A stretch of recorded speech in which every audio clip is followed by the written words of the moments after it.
red-hot Will Venable and his .357 average during his 11-game hitting streak. Getting ready for baseball as the Padres prepare to host the New York Mets, and Marlon Byrd hitting .282 with the team-leading 18 home runs and 63 RBIs. Back home finally after a trip on the road. The Padres at Petco Park.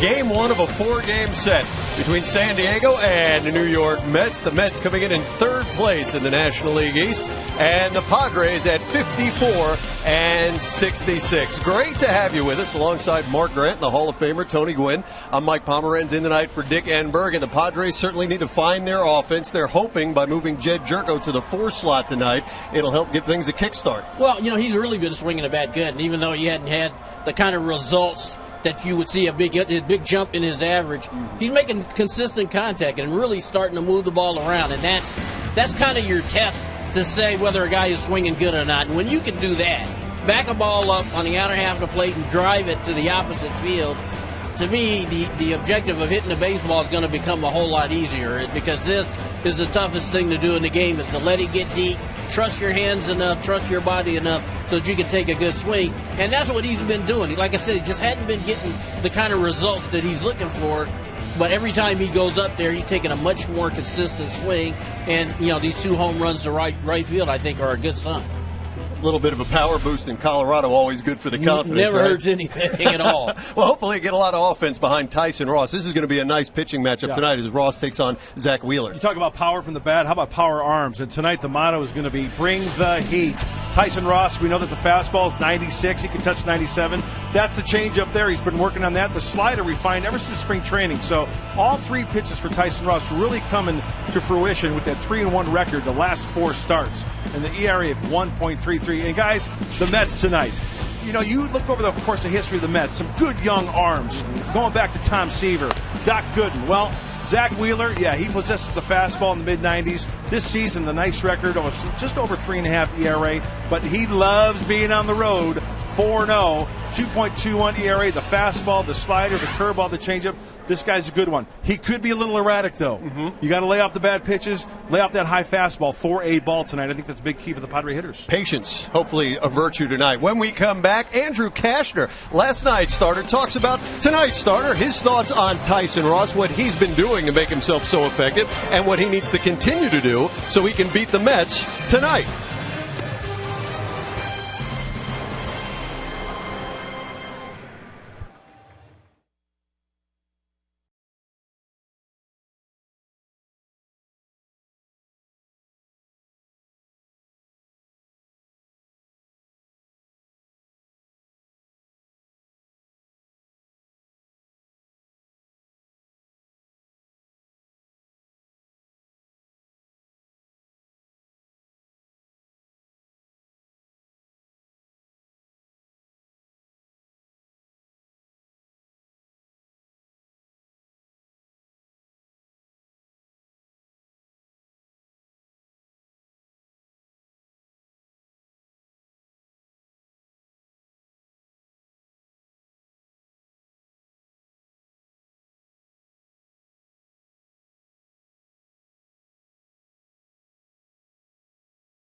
Well, Thursday evening, the Padres back in town for a nice long homestand, beginning with a 4-game set against the Mets tonight. And on the bump for the Padres, Tyson Ross, 3-1 in his last 4 starts since rejoining the rotation. And Andrew Kashner tells us what he thinks is making Ross so good on the mound right now and how nice it is to have another teammate who throws like himself to bounce ideas off of. He's been committed in the strike zone, and I mean, he's had one of the nastiest sliders, I think, in the big leagues this year since he's come back. I mean, he's got great downward plane. He hides the ball well. We've been talking quite a bit here lately, and he's been kind of working with me on my slider, and we've just been kind of talking back and forth. And haven't had a guy really like him that I've had stuff to be able to bounce stuff off of that we have, I would say, very similar stuff.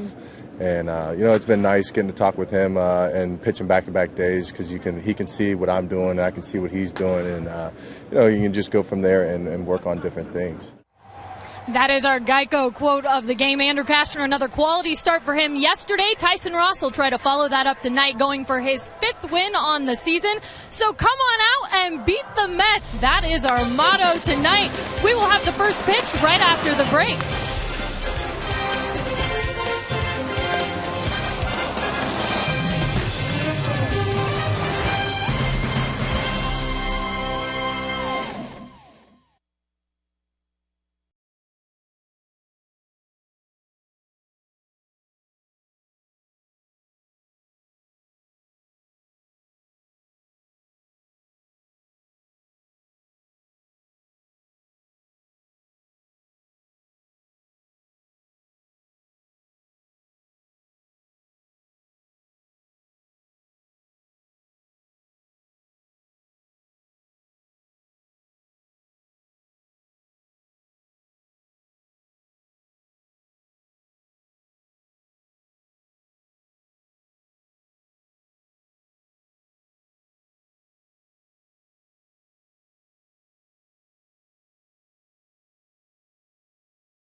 I agree. Tyson Ross.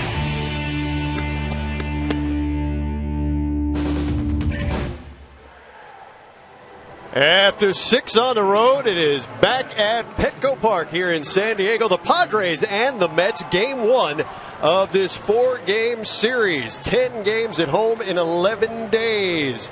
For the Mets tonight, their lineup brought to you by Hyundai. Eric Young going to lead off. Daniel Murphy, Marlon Byrd, Ike Davis, Josh Satin, Juan Lagares, John Buck, Omar Quintanilla, and Zach Wheeler, all set to face Tyson Ross, who's making his 8th start of the year. Last 4 outings, outstanding. 3-1 with a 1.33 earned run average. Mark Grant, the Hall of Famer, Tony Gwynn, and Mike Pomeranz with you, getting you ready for baseball.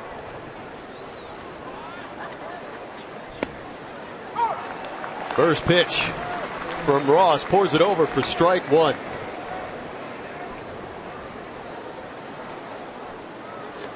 Tyson very sharp his last few times out. 3-1, as we mentioned, over his last 4 starts. Pitched at Cincinnati. 7 innings, 1 earned run. See, that's the impressive nugget on the road in Cincinnati. You put up numbers like that, you're doing something special. EY, Milber in front of the plate. Ross to Alonso, 1 away. Padres defense tonight brought to you by Aramco Mortgage. As you saw there, Tyson Ross on the mound, Yonder Alonso at first. Across the outfield, though, it'll be Jeff Decker, Will Venable, Chris Denorfia. Third base tonight is Chase Headley. Ronnie Cedeno is your shortstop. Jed Jerko is at second. Rene Rivera will catch. Tyson Ross, the 26-year-old, handling the pitching. So with 1 down, it'll bring up Daniel Murphy.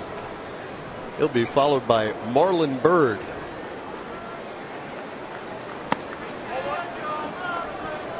Boy, how refreshing is it to be at home at Petco Park? That last road trip seemed like it was a month. Padres 2-4 on that trip. That extra inning game in Cincinnati. Rain delay in Colorado. Jerko to Alonso. 2 down. Our scouting report tonight on right-hander Tyson Ross brought to you by Jaguar of San Diego. Hey, be aggressive early with that fastball. Let him hit it. You've got the good heater. And wipe him out with the fastball and the slider. He has the ability to do just that. Maintain the velocity. And, Tony, we talked about it at great length. That slider, it's just not a slider, man. It's a tilt slider off the table. Yeah, and the advantage for Ross is these guys have probably seen it on video, so they're going to want to hit the fastball. They're going to be hunting the fastball today. So I suspect you will see a lot of guys swinging early in the camp, not wanting to have to try to hit that slider. Here's Marlon Byrd. Byrd leads the team in home runs with 18 and 63 RBIs. Byrd had a shot last night against the Dodgers at hitting for the cycle. Had the single, the double, and the home run. Couldn't get the triple as they lost to the Mets in extra innings. Dodgers sweeping New York.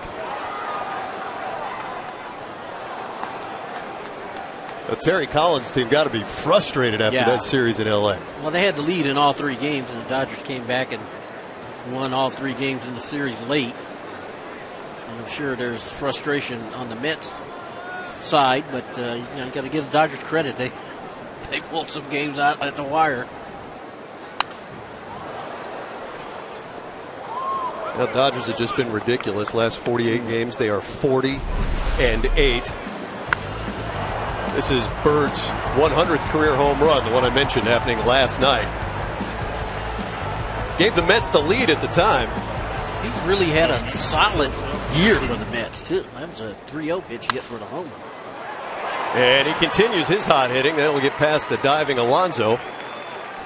So a 2-out single by Marlon Byrd. That'll bring up Ike Davis. You're not trying to do anything simple. You see, feet are on the ground, backs it up. Just takes a shot at just poking this ball in the right field for a base hit. Boy, that's all upper body, just throwing the hands that way for Marlon Byrd. Well, it seems like he's been around. I mean, he has been around forever. It seems like he's been around since like 1938, But still, good shape, putting up great numbers. Yeah, he was a guy, in the spring that was looking for an opportunity, looking for somebody to sign. Terry Collins today said he has been all that he could have hoped for and more when he brought him to spring. Won the job, and by contrast, Ike Davis is a guy they keep waiting to develop and see if he will become their first baseman of the future. A trip down to the minor leagues this year.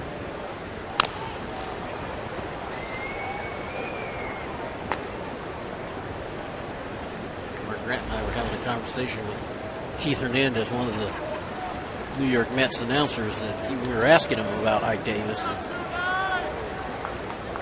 He said he just hadn't been able to put it together. Ball and a strike. I'll tell you what, that was a pleasure for me tonight. I mean, I'm a big Keith Hernandez fan. I'm a big Tony Gwynn fan. But when you got those 2 great hitters in the booth talking, it was funny. It was informative. Keith is great.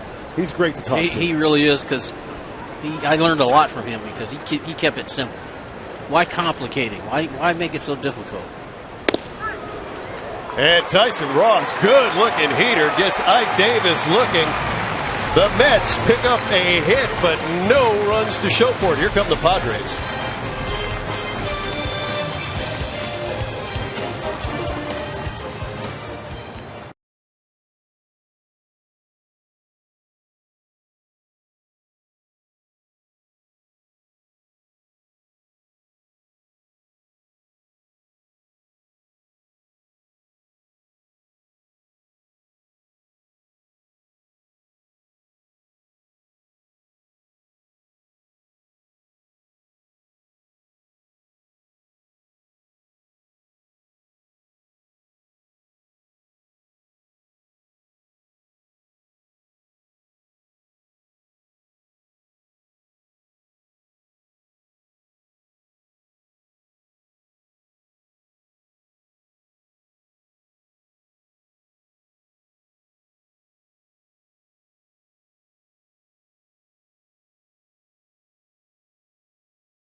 It's brought to you by your San Diego County Lexus dealer, inviting you to test drive a luxurious Lexus automobile today. By Petco, where the healthy pets go. And by Farmers Insurance. Contact your local agent at 888-96-FARMERS. Gorgeous Thursday here at Petco Park as we get you into Game 1 of this 4-game set between the Padres and the New York Mets. Tyson Ross against Zach Wheeler. Here's the Padres lineup tonight. It's brought to you by Toyota. Will Venable will lead off, play center field. And Chase Headley, he's in the 2-hole this evening. Yonder Alonso will bat third. Jed Jerko, the rookie, moves to the 4th slot. And Kristen Orfia, Jeff Decker, Ronnie Cedeno, Rene Rivera, and Tyson Ross. Zach Wheeler will face Will Venable, Chase Headley, Yonder Alonso. Will on an 11-game hitting streak.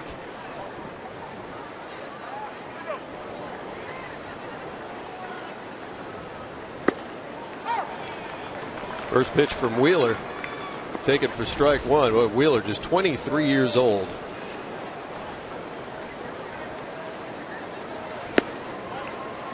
And was the pride of the San Francisco Giants, who traded him to the Mets for Carlos Beltran, 2011.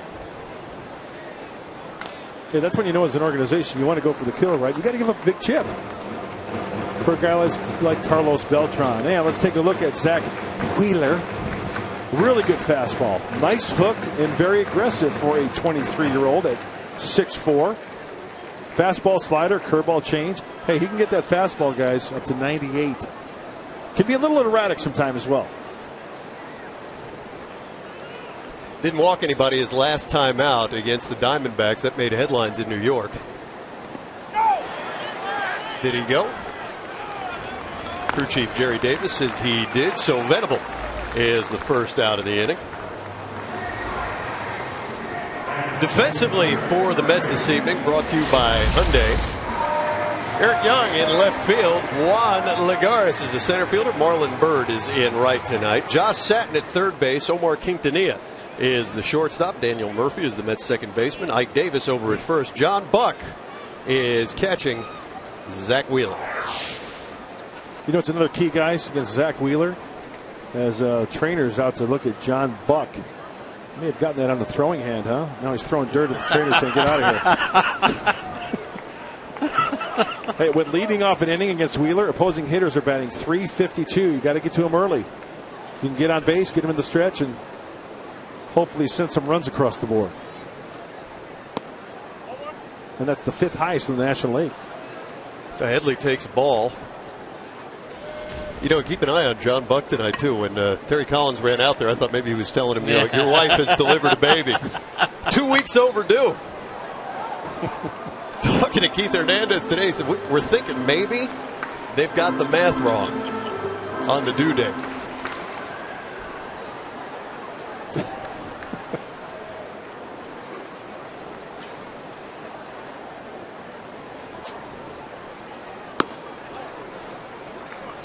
Just watching Wheeler so far. He's been, the fastball starting in the middle of the plate, and he's running away. He's thrown a couple of curveballs, but neither one for strikes. He's got good arm action, good delivery, smooth and easy. Getting up on top of that ball and letting it fly. Andrew Castner has a nice, easy, fluid delivery, and the ball just jumps out of his hand.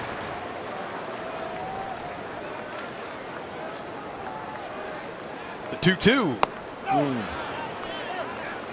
And again, Jerry Davis has to weigh in, and again, it is strike 3. So Headley down on strikes. That's 2 in a row set down by Zach Wheeler. Wow. Again, comes back with the breaking ball, doesn't throw for a strike. Chase tries to hold his hands back, but is unfortunately unable to do it. So as you're watching Wheeler roll along here, these Padre hitters have got to take notes. They've got to start bouncing stuff off each other. Here's Yonder Alonso. A little effort to change your eye level inadvertently there. 94. Up and down the head, but away to Alonso. Yonder hits this one sharply to left field, but Eric Young right underneath it. That will do it for the Padres in the first. Josh Satin will lead off for the Mets, top of the second.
Always smiling in this Padres clubhouse. Absent this afternoon, but I know Nick Hundley is smiling from ear to ear right now as he and his wife, Amy, welcome in their first-born child this afternoon just before noon, a little baby girl weighing 7 pounds, 12 ounces. And, Mike, like you were saying, an ironic connection there as, of course, the Mets catcher John Buck still waiting. His wife 2 weeks overdue, but we have to congratulate Nick and Amy. How exciting.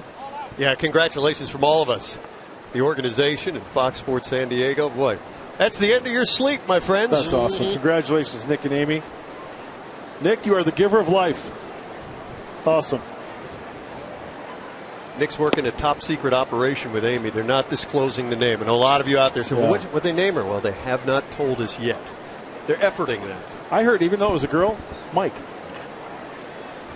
After you. As it should never be.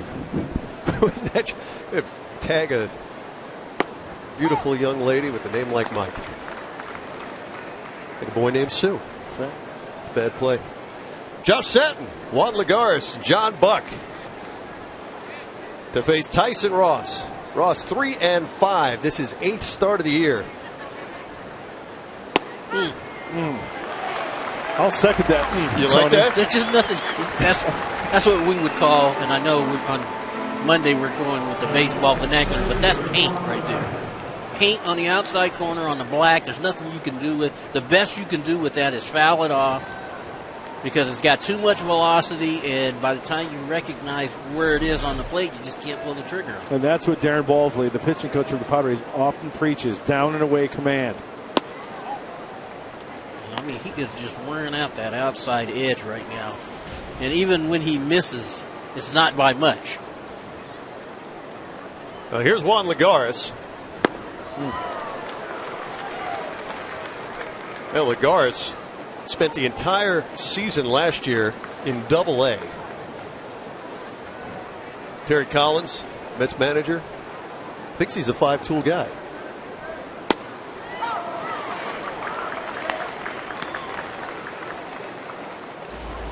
There you see John Buck on deck.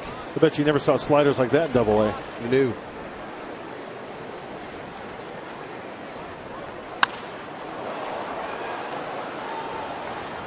Lagares hitting .259, 4 home runs. You know, another thing I noticed, we talked about Tyson Ross and his success recently, just his body language, his confidence on the mound. He's getting that rock, getting up on top, and just looking at numbers and throwing to the glove. He's poised out there. Doesn't look rattled at all. Looks very comfortable. And that'll do it for Lagares. The 3rd straight strikeout for Ross, 2nd of the inning.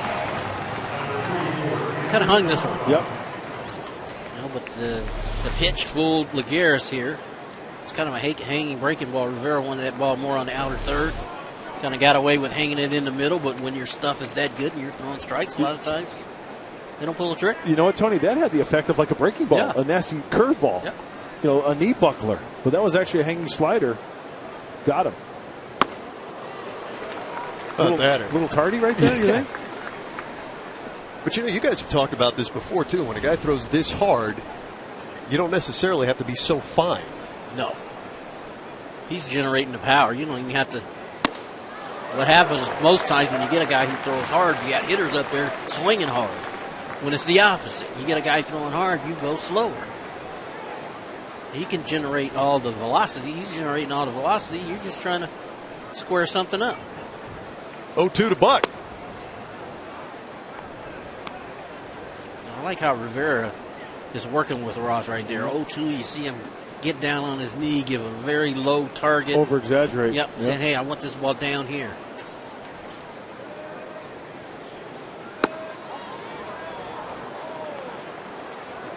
.97.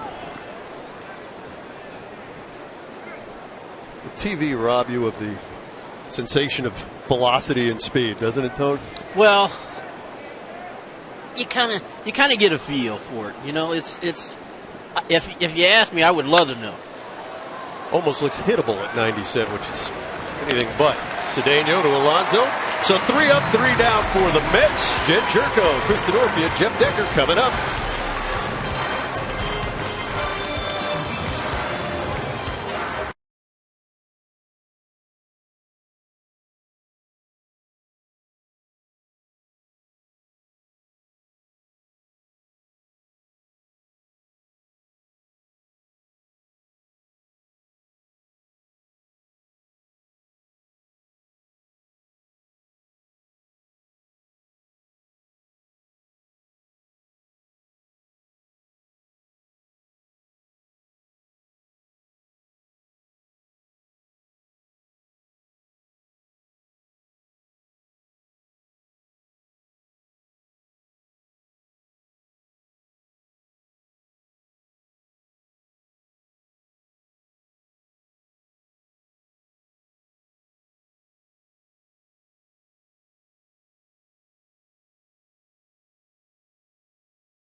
before, our Farmers Insurance game plan.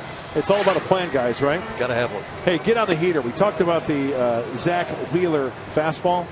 And if you get on it early, avoid that breaking ball, you should have some success. Hopefully get on the base paths and wear them out.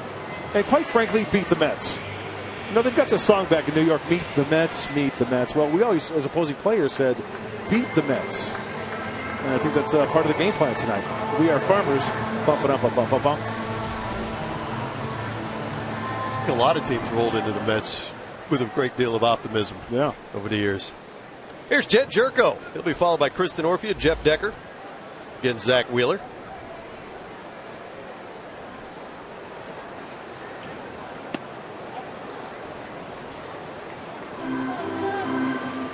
Jed with a couple of home runs in that Colorado series. As you check out where he likes to go.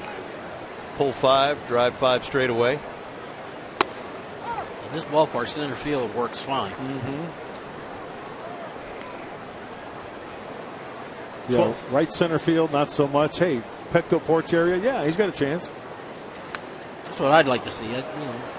Some of these right-hand hitters, I think still, if you played here before, it's hard to kind of get that thought out of your mind of hitting the ball to right center field and thinking it's got a shot to get out. But I think Jerko's got to kind of pop that way where he could drive some balls out to right field. The Jets 12 home runs, second among major league rookies. Also ties Josh Barfield for the most hit by a Padres rookie second baseman in franchise history. And Wheeler will get Jerko on strikes. 1 down. That's free and easy gas, gentlemen. Yep, challenges him with the fastball. It looked like Jed was trying to hit this ball to right field. He just got it thrown by him. And that's okay. It's one of those strikeouts where you were trying to do the right thing. You just got it by you.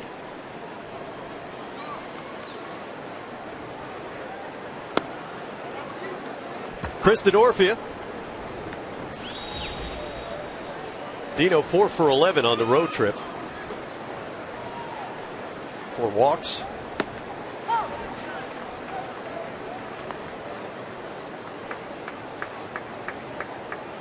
Everybody talks about how Chris hits so well off left-handers, but just a good fastball hitter. Could be a pretty good matchup here.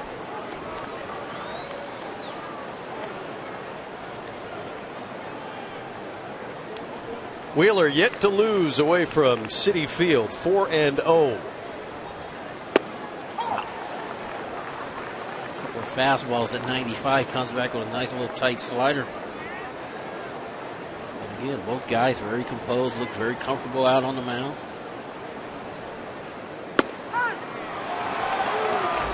Gets him there. 2 straight strikeouts for Wheeler. Fastball on the outside corner. And getting it out there. He goes from the extreme first base side of the rubber, so that gives him that straight line on that outside corner to the righties. You know, in looking at it, if you would just draw, it's like he's throwing right down the middle, right? Because the way his foot is positioned on that rubber. And his ball's got that natural run anyway, so when he throws one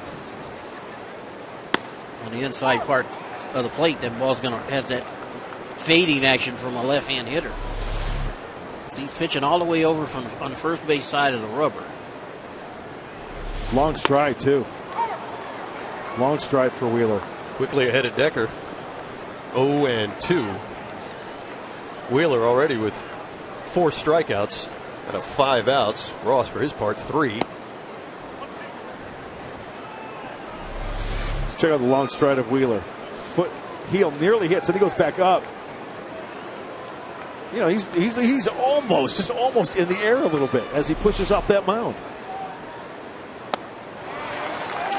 And Wheeler strikes out the side, getting Jerko, Denorfia, and Decker to end the second. We're scoreless.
Young Jr. Some news today out of Major League Baseball. They're going to ponder this notion seriously of adding more instant replay. Set for 2014. You see what may be in effect. Remember now, the owners, the umpires, and the players union have to approve all these changes. Touch on a little bit more as Quintanilla rolls this one over. One down. Take another look at those proposed rules. The managers are going to be allowed one challenge, guys, in the first 6 innings. A little like football. You throw out a flag, and then they get 2 more after the 7th inning. They're going to be reviewed, all these challenge calls, by a crew at Major League headquarters in New York. They say 89% of the incorrect calls made in the past would be reviewable under the new rules. So not all plays will be reviewable. For instance, balls and strikes won't be reviewable. What do you guys think? I like it. I just hope it doesn't slow up the game. It shouldn't. With the technology we have, you can't tell me that the crew chief can't have a headset on or, an earwig in his ear in connection with whoever's in New York, and when something happens, they have the technology. I want them to get the calls right. I mean, that's the bottom line. We all want to get them right.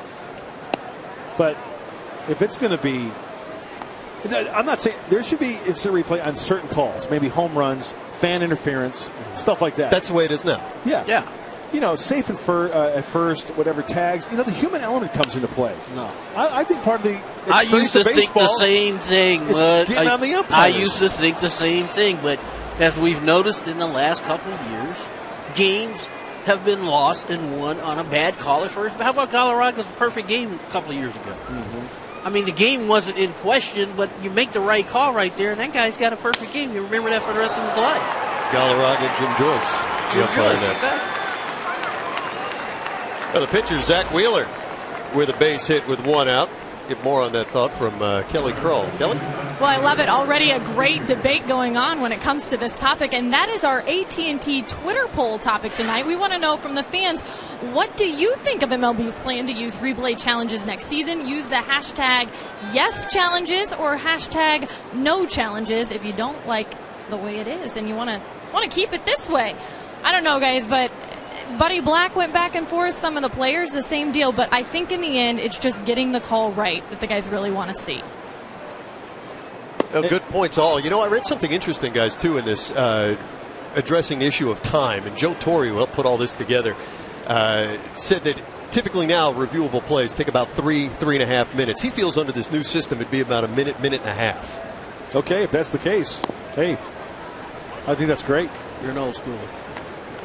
What's the challenge going to be? Like a red baseball or something? Just throw it out on the field?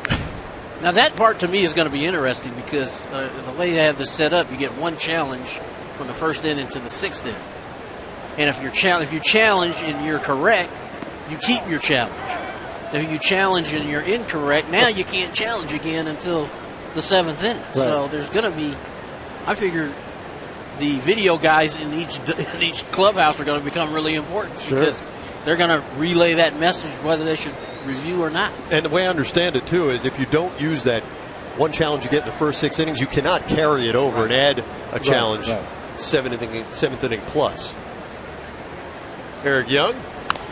Hey, so Mike Tompkins down in that video room, he's on his toes anyway. Yep. He's going to have to be on both toes. Yeah, because managers aren't going to just jump out there right away now. They're going to wait a few seconds. They're going to pause a little bit before. Going to see headsets on Buddy Black. Before they say, okay, should I challenge, should I not challenge? They're going to have like a little light in the dugout from the video room, like yes or no.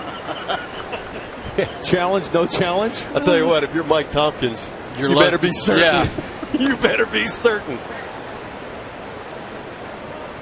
Yeah, we certainly hope that you'll take part in this discussion on our AT&T Twitter poll. It really is. I'm an old school guy.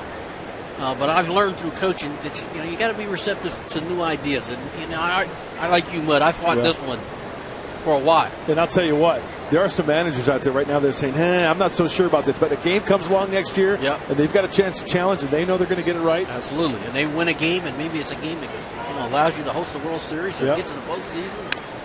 Absolutely. Thinking of games already this year where we've seen calls that have cost teams W's. Well, tons of them. And then if you get a fellow who's perhaps more cerebral than emotional, like Buddy Black, helps his argument when you can just say, I'm throwing the flag. I'm not going to yell about this, not going to scream. I just want it seen again. 2-2. Bouncer Headley to second. Jerkle for one. Across to Yonder Alonso. The double play. The Padres turn a nifty one. Headley. A nice pick in between Hop. Over to Jed to Alonso. Bottom of third coming up.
With Kelly Kroll. And time for our San Diego fans of the game. The little one. Oh, biting the nails on the foam finger? How sweet is that? Already nervous. Padres looking for their first hit. Those guys are excited. San Diego fans of the game. Hey, I've been excited to watch this kid. Zach Wheeler, been hearing all about him, right? Yep. Of course, we have the luxury of seeing Tyson Ross once every 5 days.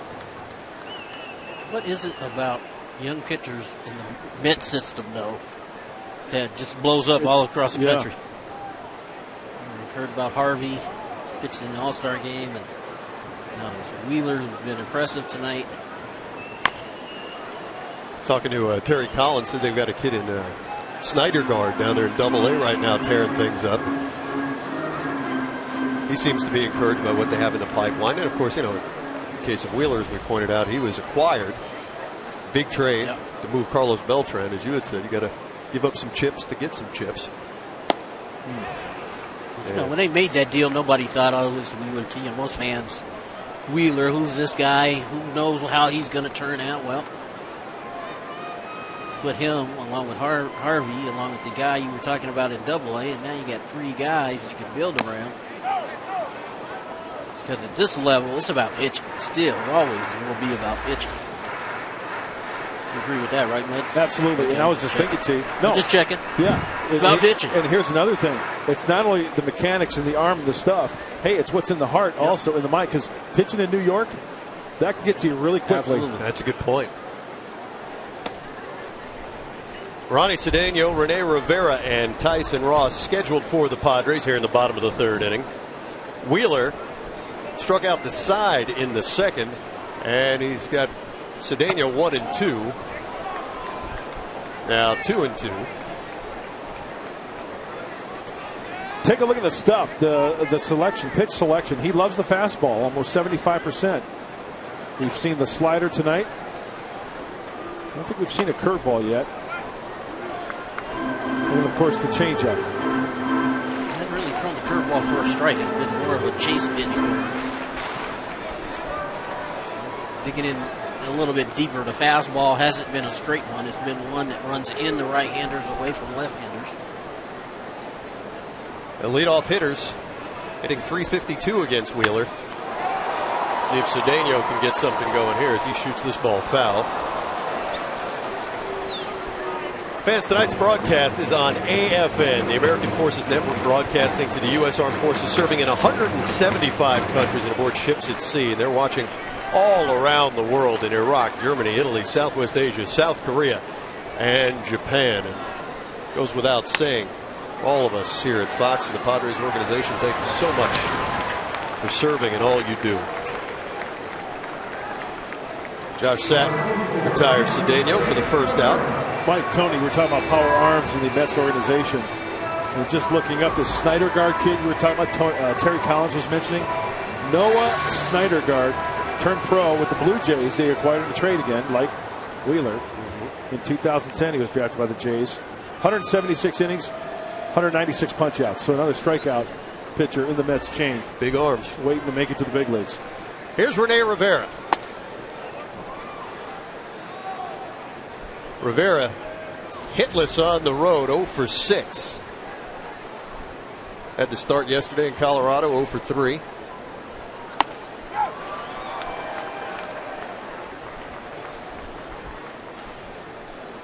Padres purchased his contract, AAA Tucson, on July 7th.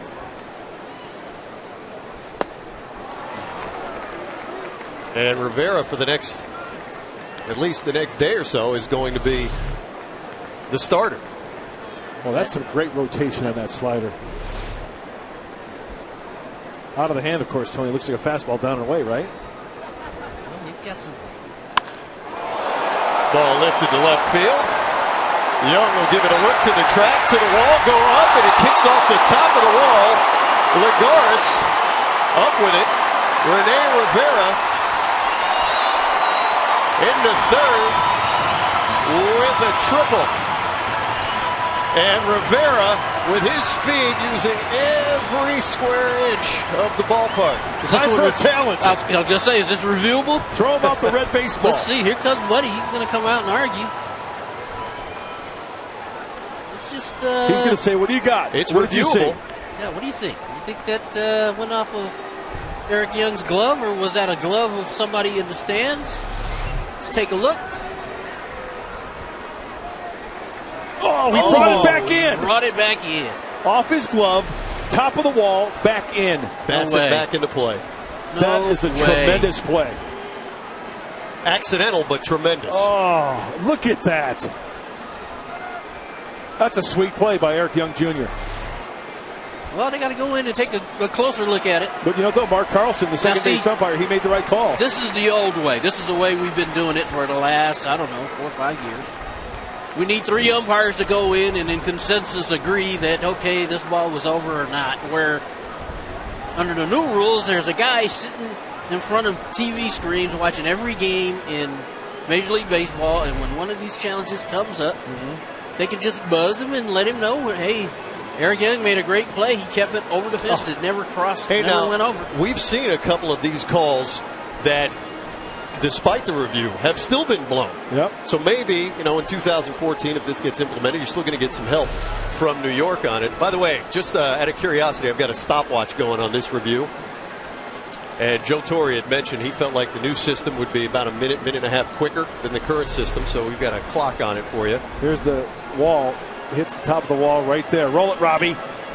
And then see it roll up top, off the glove. Is that a home run right there? With the ball on top of the fence like that? That's a good call, Tony. Maybe that's why Buddy went out there to argue, because we'll have to check the ground rules. It went rules. over the fence. They have to check the ground rules. I don't know what the Petco ground rules are, but. And at the same time, you got your starting pitcher standing out on the mound, not throwing any pitches. And they're going to leave him in third. Looks like. How long, Mike? I got you at about a minute 15. So by current standards, that's pretty quick. Sure. Good. And I think they made the right call, which is the bottom line. I do too. I think that's the right call. If in fact the ground rule says the ball has to go over the fence. Exactly. If it if it rolls on top of the fence and then comes back, ball's in play. We'd have to check Padres Petco Park ground rules. But they go over the ground rules before each first game of the series with the umpires and the managers. So there's the first hit of the ball game for the Padres. A triple by Rene Rivera. And now Tyson Ross has a chance to help himself out. Tyson 2 for 18 so far this season. One out, a chance at an RBI.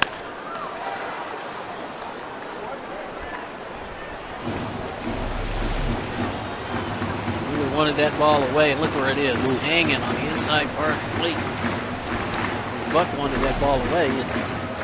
Usually that's the kind of mistake that usually bites you. Luckily for him, this one stayed in the park, so he's still got a chance to possibly get out of this inning.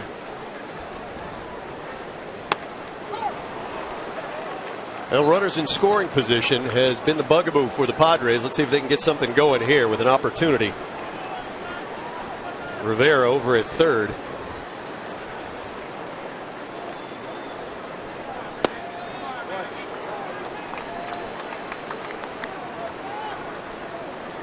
.41 pitches now for Wheeler here in the third inning. Buddy Black talking about the need to stay patient, but not get yourself buried in the count. Good swing right there by Tyson. Not a bad swing there.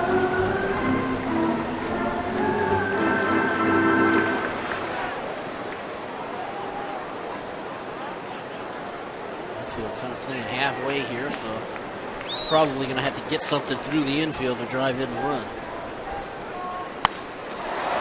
Well, neither team scores a lot. Both about middle of the pack in the National League in runs scored. So they will come. The runs will at a premium.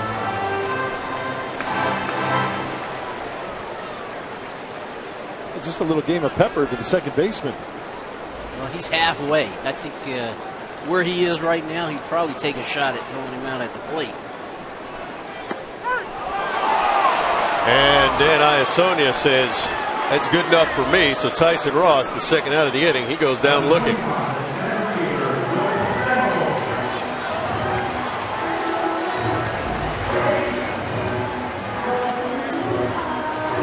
Six strikeouts now for Wheeler. There's Will Venable. Will Venable, the first strikeout victim for Wheeler tonight, struck out in the first.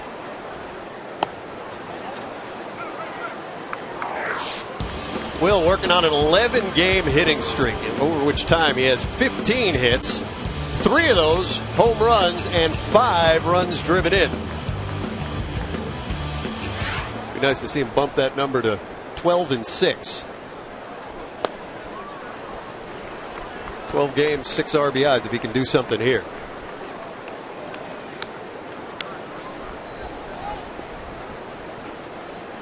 He's ahead of Wheeler, 2 balls, no strikes.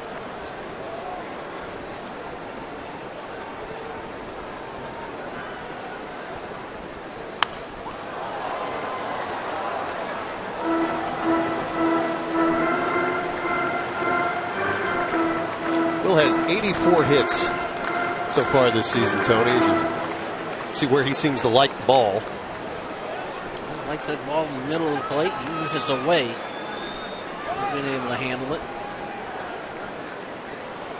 So he likes to get extended out here, right? 24 hits there. Take it the other way or drive it up the center of the diamond.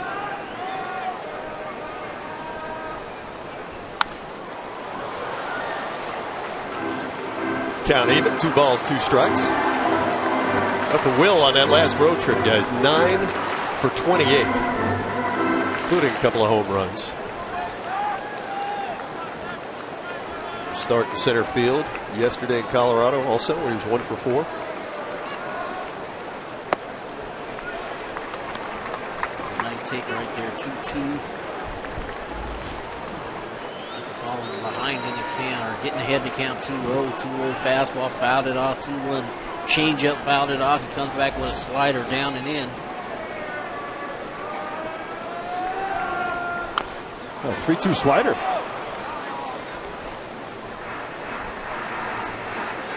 You know, Tony, you hit against Dwight Gooden, right? Yep. Good fastball, great hammer, Did you just eliminate the curveball? Did you just try to hit it where it was pitched? I always hit off the fastball. If you're going to look bad, hey, I'm going to try to stay back long enough to hit a breaking ball or a split finger or a changeup. But, we saw earlier in the game where Ike Davis took a 3-2 fastball right down the middle. You can't let that happen. You can't, at the big league level, that can't happen.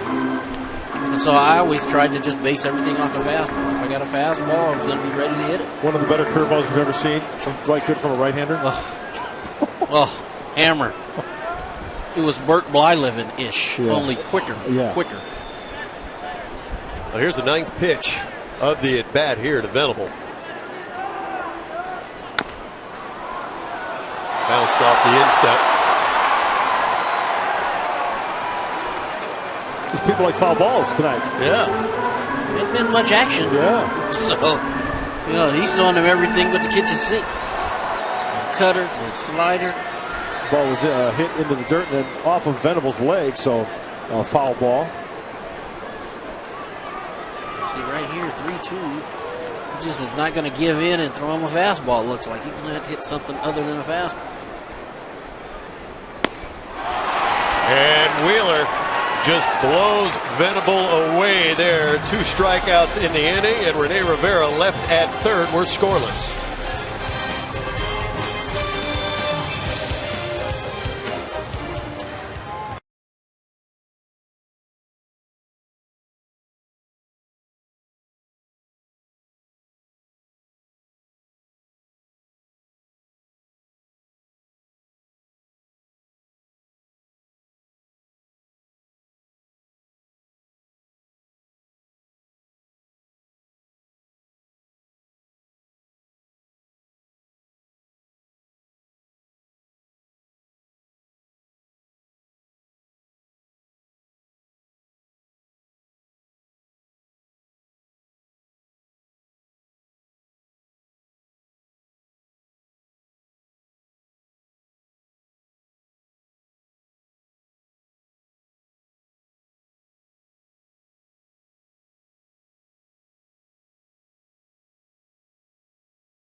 Diego presents Padres baseball, and it's brought to you by Sycuan Casino. Real friendly, real close.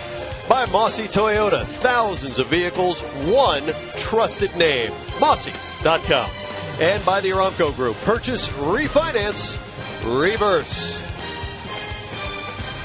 Lovely Thursday evening. Mark Grant, the Hall of Famer Tony Gwynn, Mike Pomeranz with you as Dick Enberg enjoys a night off. It'll be Daniel Murphy, Marlon Byrd, and Ike Davis against Tyson Ross here in the top of the 4th inning.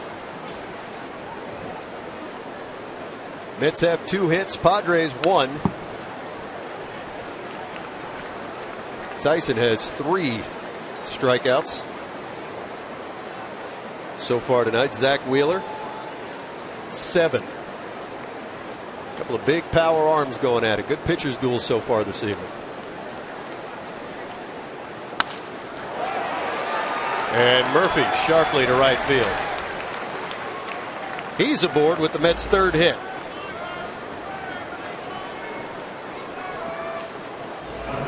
Murphy got to that ball pretty nicely for an 0-2 pitch.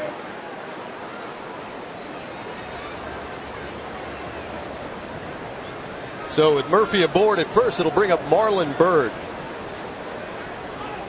Byrd hitting .317 since the 1st of July and .370 over his last 8 games.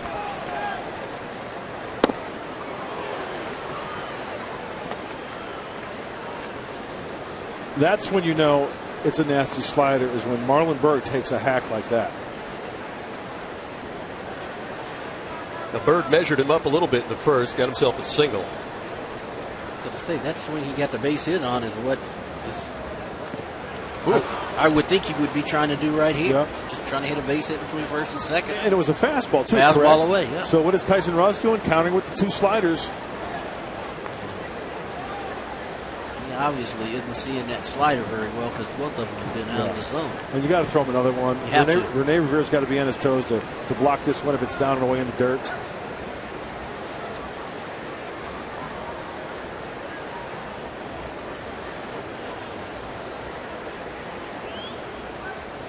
Over, Murphy back, plenty of time.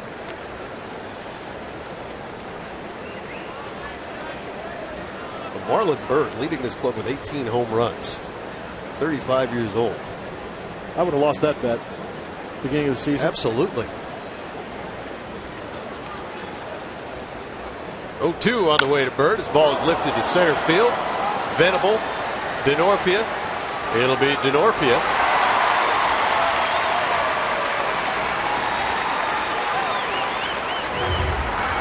We're going to go back to the first pitch to Marlon Byrd with the runner on first base. Remember, the base hit last time up.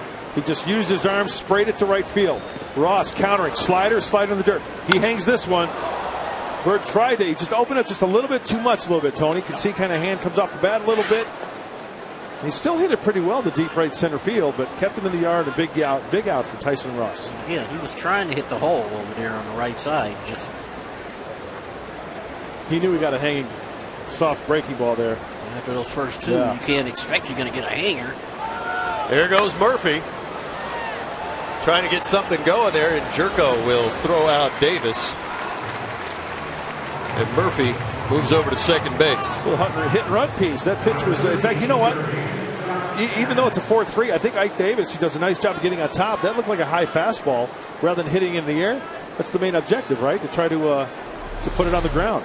Well, you're trying to hit a hole. He's hoping, like in his case, he's hoping the second baseman is covering. You can see Cedeno's covering. Jerko's in position to make the play. He makes the out. And that's the beauty of the hit and run. If you can see a guy breaking the cover before that ball actually gets released, now you can have some fun out there. Well, Terry Collins, want to try to get something going, even if it takes the number 4 hitter to do it. Because you don't see that a ton. The hit and run with the 4 slot, but 2 outs. Here is Josh Satin. See his numbers there with runners in scoring position.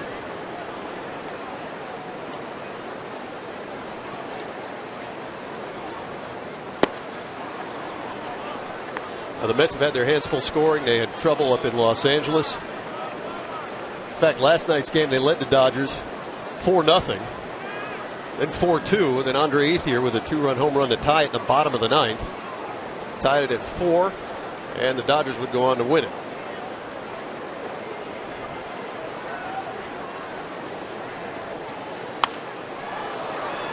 Ball knife foul. That tells you what kind of life Ross has on his fastball. 2-0. Satin's gearing up for a fastball. Ross gives it to him up in the zone and fouls it off. Getting the thumbs up. Not a lot of action tonight, folks. Around the National League West, anyway. San Francisco beat the Nationals 4-3. Dodgers will play Philadelphia tomorrow, and Arizona's at Pittsburgh. 2 balls, 1 strike, 2 outs. Daniel Murphy at second base.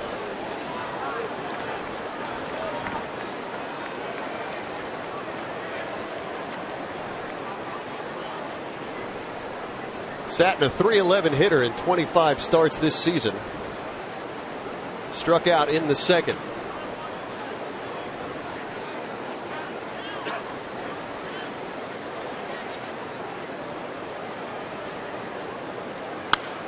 A little late. And that's a good fastball. Fastball count, right? Yep. You know, one of the things that I think has impressed me with Tyson Ross and Andrew Cashner is just how effortless that 95 is. Effortless 96. As you know, if they wanted to reach back, They certainly could, but wow, just working in that comfort speed at 93, 95 is impressive.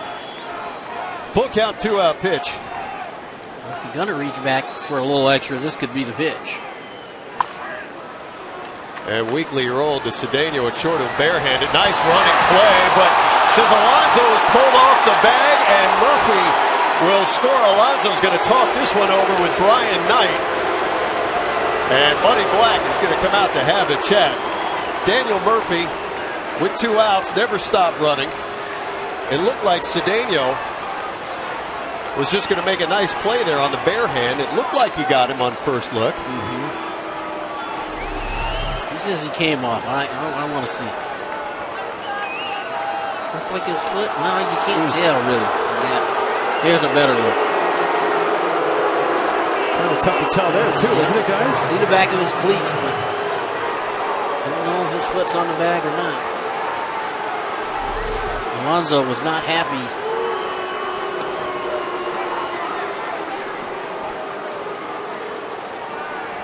And unfortunately, the Mets, Murphy with some good base running, comes all the way around the score. It's going to go as a base hit and an RBI. See, here's where I disagree. That can't be a base hit. If he's off the bag, it's got to be an error somewhere. The only way that it's a hit is if he beats it out. Right. But the umpire signaled off the bag. It's got to be an error somewhere. Yeah. Right now, though, scored as a hit. So. Because if he stays on the bag, he's out. Right? Right. And the way they scored it, then he has to get an RBI. He has to get an RBI on that. Still don't like the idea of reviews? That one's inconclusive. We didn't have all the the angles. We need the angle where we could see daylight between the bag and the foot. Right. Great Twitter poll question, though. Ball out in front of Rivera. Satin hustles down to second base. One more look at this play at first.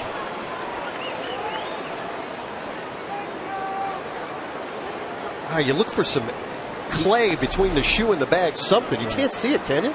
The umpire's looking right at it. Brian Knight standing there looking right at his front foot.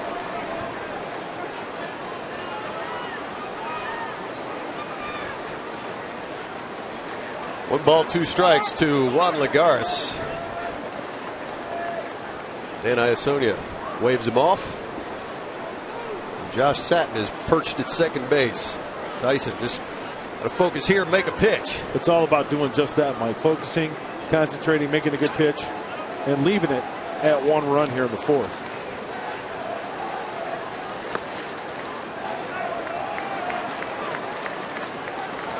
If you're just joining us, you see Rene Rivera there behind the plate doing a nice job. Nick Hundley and his wife Amy had their first child today.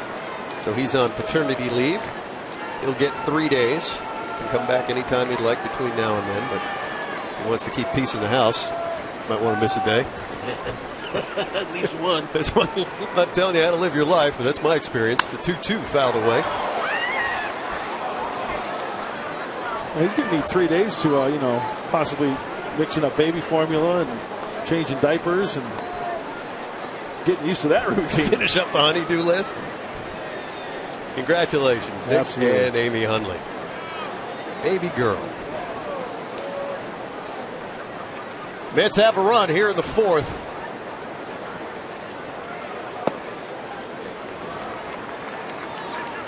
Full count now to Lagares. Sometimes pitchers can fall into the trap to where they're trying to be a little bit too fine. I was just going to say that last pitch looked exactly like that. And Tyson, when he is aggressive in the zone with that slider, it's unhittable.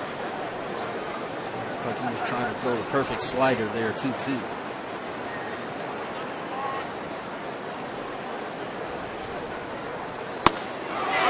Now Ross just blows Lagares out of the box, but not before the Mets pick up 1 run. The bottom of the 4th of the Padres coming up.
called Stable Wars premieres tonight on Fox Sports San Diego right after Padres Live. And here is your sneak peek. Horse racing is an amazing game. When the horse is coming for home, your heart is beating out of your chest. It's one of those things that just gets in your blood and you can't get it out.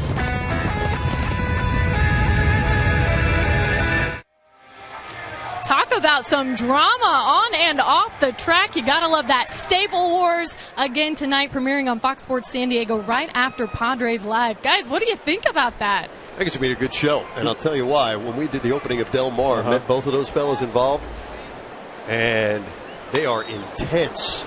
You know what, guys? There are certain sounds in sports that I really like. The ball off the bat, crisply. Believe it or not, I'm a big hockey fan. To hear the puck off the stick on the ice, but to hear the hooves like that, that's pretty cool. Yeah. Should be a great show. Again, that follows Padres Live, the post-game show. Chase Headley, Yonder Alonso, Jed Jerko to face Zach Wheeler here in the bottom of the fourth inning.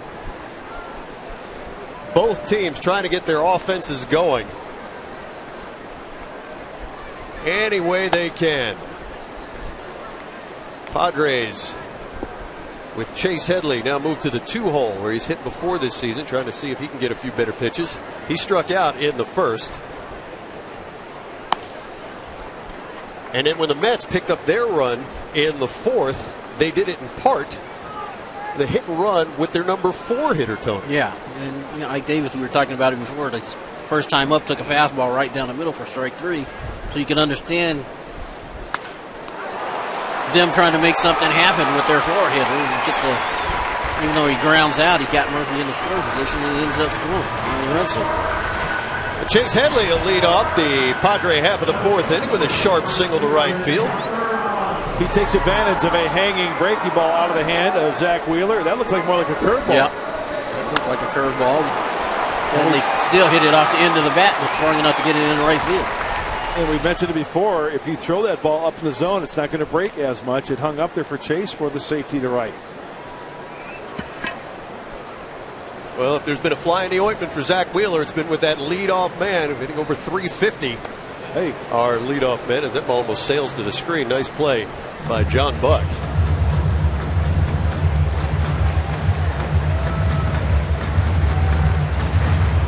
So the Padres have the leadoff runner aboard for Yonder Alonso. Yonder 0 for 1 tonight.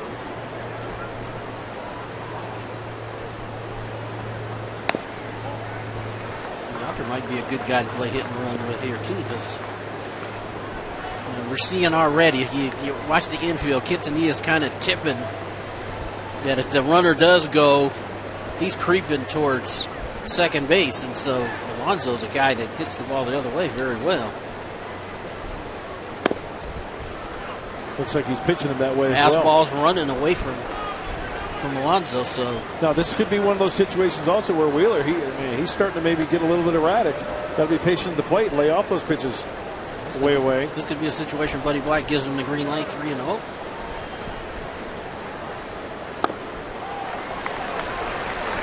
And Alonso's aboard with a walk. That's the first one issued tonight by Zach Wheeler.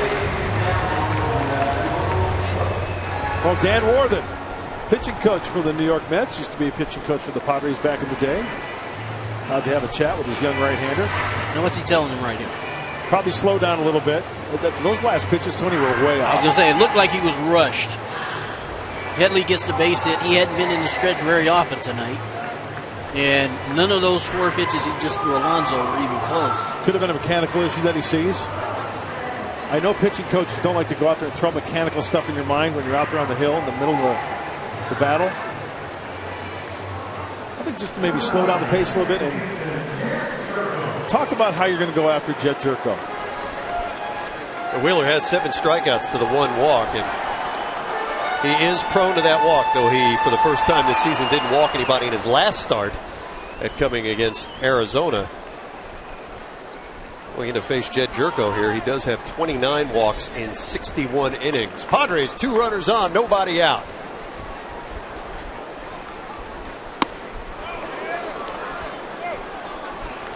No, says Brian Knight. 4-game hitting streak for Jed. 6 for 13. A couple of home runs.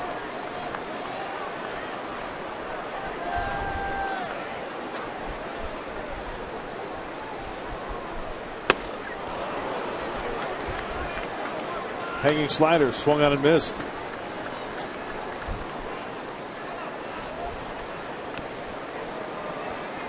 Get you geared up for that 96, 98, and 88.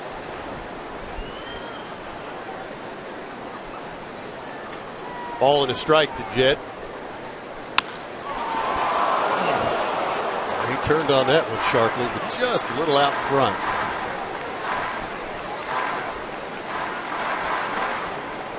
Jed struck out in the second. Ball and 2 strikes. Tony, if you're Jed, what type of adjustments, if any, can you make right here? It's hard right now. I mean, 2 strikes, you're protecting the plate, so you're still. My rule of thumb is you're always hitting off the fastball. So if he throws you a slider or a breaking ball, you just got to try to protect the plate as best you can. See those pitches? All 3 have been up. And Wheeler gets Jerko for the first out of the inning. Second time, Jed's gone down on strikes. And every one of those pitches out of the hand of Zach Wheeler have been up in the zone. So let's start with the first one. It was a fastball. Check it. Did he go? No. 1-0. He's going to come back with a hanging slider. Fastball just foul, and then he finishes him off. And look at pitches 2, 3, and 4. Middle of the plate, up, elevated. Can't do anything with it. Here's Chris Denorfia. He struck out in the second. His only time up.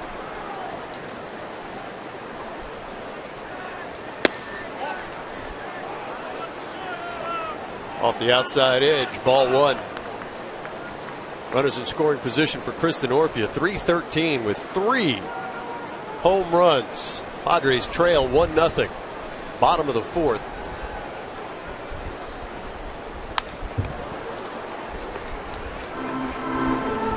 Wheeler has shown seemingly all of his pitches at one time or another. So if you're 1-1 and you're Chris Denorfia and you hit the fastball well,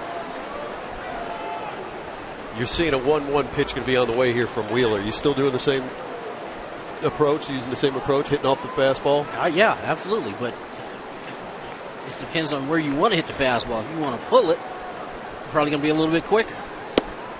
If you're thinking up the middle the other way, you're going to get a little bit longer look at it.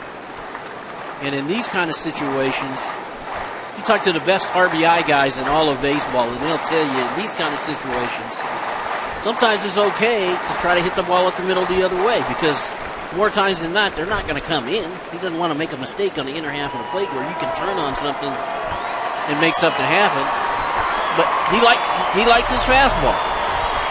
Well, this is that last pitch, guys, and as soon as this pitch was thrown, John Buck was out of the crowd. So I'm not sure if he got crossed up. If he got crossed up, he handled it well. He immediately went out to the mound there and had a discussion also with Daniel Murphy. Maybe Murphy called it to see if they could go over the signs because he couldn't pick up the signs, possibly. Wheeler gets back in the count, now 2-2. The other thing was maybe they said, look how hard he swung at that 1-0 fastball. You know, trust your stuff. He struck out Jerko with a slider. Comes back right here with a slider. Almost every pitch this half inning has been up in the zone for Wheeler.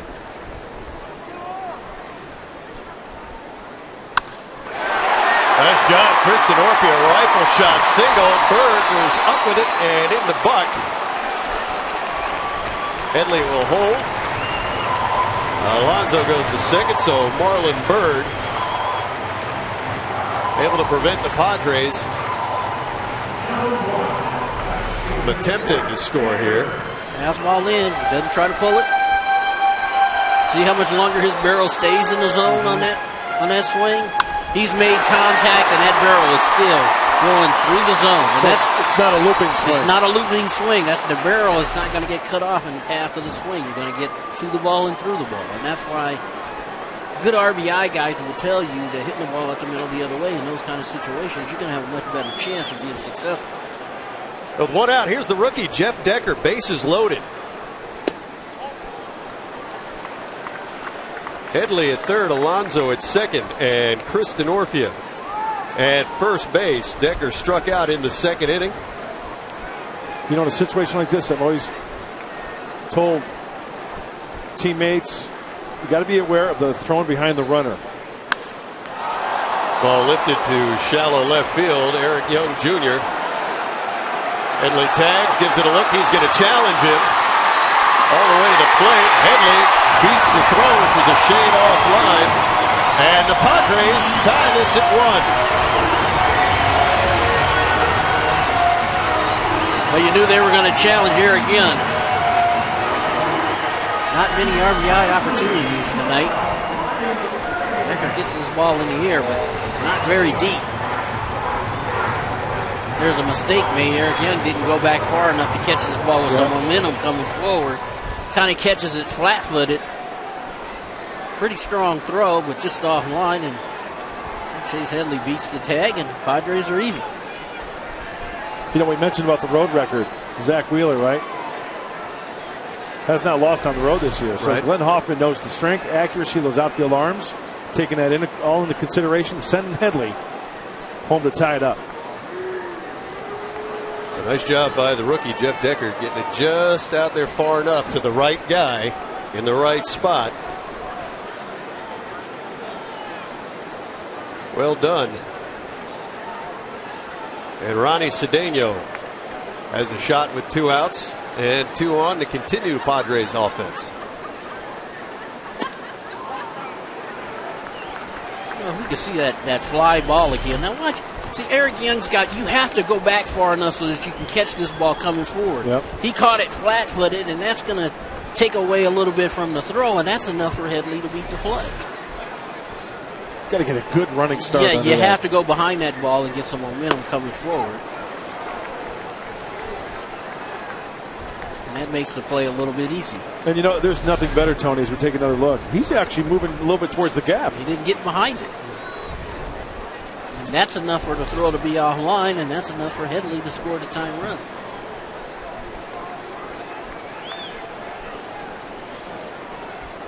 One to Cedeno. You know, there's nothing better to see an outfielder play a fly ball fundamentally sound like that, to where they're actually camped at one point if it's high enough, and then they gauge it to where they start running in 1, 2, 3 catch, and then all one swift motion. Remember Dave Parker? Yeah. I mean, you know, he may be an exception. Roberto Clemente, Andre Dawson. You talk about fundamental. They had the tools, but they also did it fundamentally sound. And it's one of those plays that you don't see very often now, as often as you used to. I mean, but as soon as that ball went up, you know, you're wondering, okay, are they going to take a shot? Yeah, they're going to take a shot. And Eric Young was coming in on that ball, and to me, he had time to kind of get behind it to give himself some momentum so he could put something a little extra on the throw. Almost looked as though he caught it a little behind him on his left side. 2 balls, 2 strikes, 2 on, 2 outs. Ronnie Cedeno against his old team, the Mets.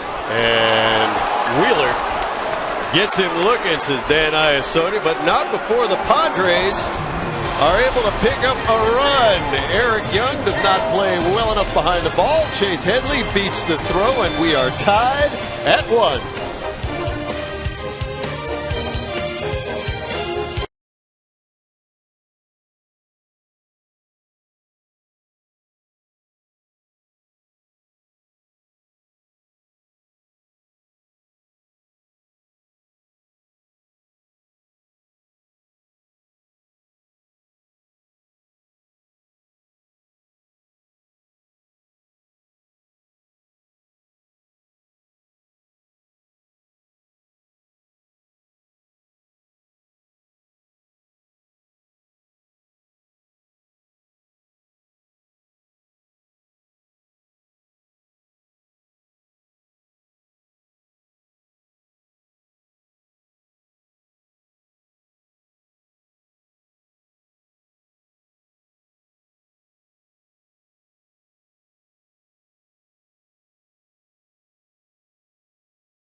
Wheeler, both guys doing a very nice job. Tyson Ross has struck out 4 so far today. Zach Wheeler matching him and then some with 9 strikeouts so far this evening.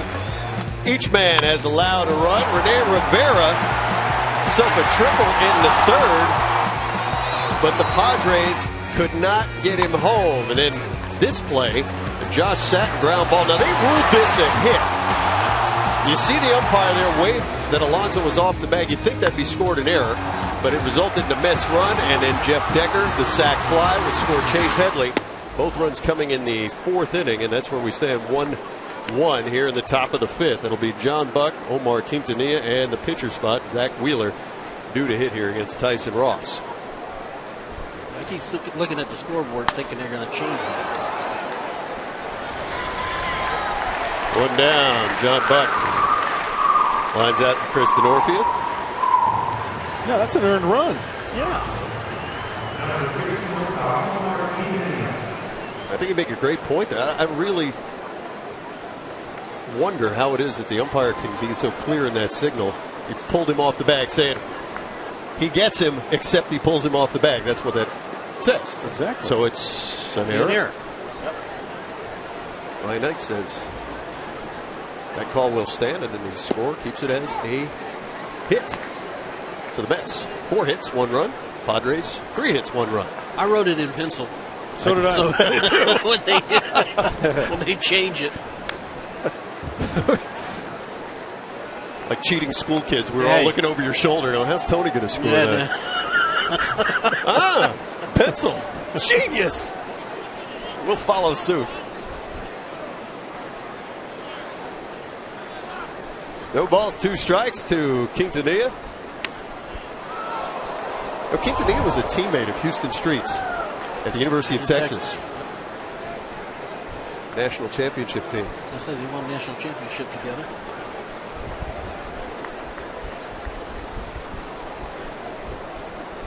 Quintanilla getting the look because Ruben Tejada, the fellow they expected to be their regular shortstop, hadn't been able to produce offensively. Tejada has a lot of ability. Terry Collins still very high on him, so they just can't get him to hit the ball on the ground. He just keeps looking for the long ball and still doing that in the minors. So Quintanilla is the shortstop now, and he goes down on strikes. Let's check in with Kelly Crawl. Kelly? Well, we asked fans earlier in the night to chime in on our AT&T Twitter poll question, which was whether or not we thought the MLB implementing the replay challenges would be a good idea. And guys, I don't know if it had anything to do with Yonder Alonso and that play there at first, but 78% say yes, they want to see these challenges. So that's pretty much a landslide, I'd say. Sick of bad calls. You know, I wonder, I have another question about the challenges, and that is if we're going to go to that, does that mean that we have to be extra cameras in every ballpark? There's some talk about that. I would think so. I would think so too. I'd read an article where they figure, it's just one article, but it figured maybe the price tag would be about $25 to $40 million to add the essential cameras to the ballparks, staff the office in New York, be able to make the calls, but of a paltry sum by Major League Baseball standards, perhaps, I don't know. We'd have to take a second, third, or fourth job, but Major League Baseball definitely wants to make sure that if they're going to go to this plan, they're going to want to get it right. And the play with Alonso was kind of hard to tell whether his foot was still on the bag or not, and so you would think maybe extra cameras in the corners looking down the lines towards home plate. Have to have down the lines. No. For plays at first base and foul and fair down the lines.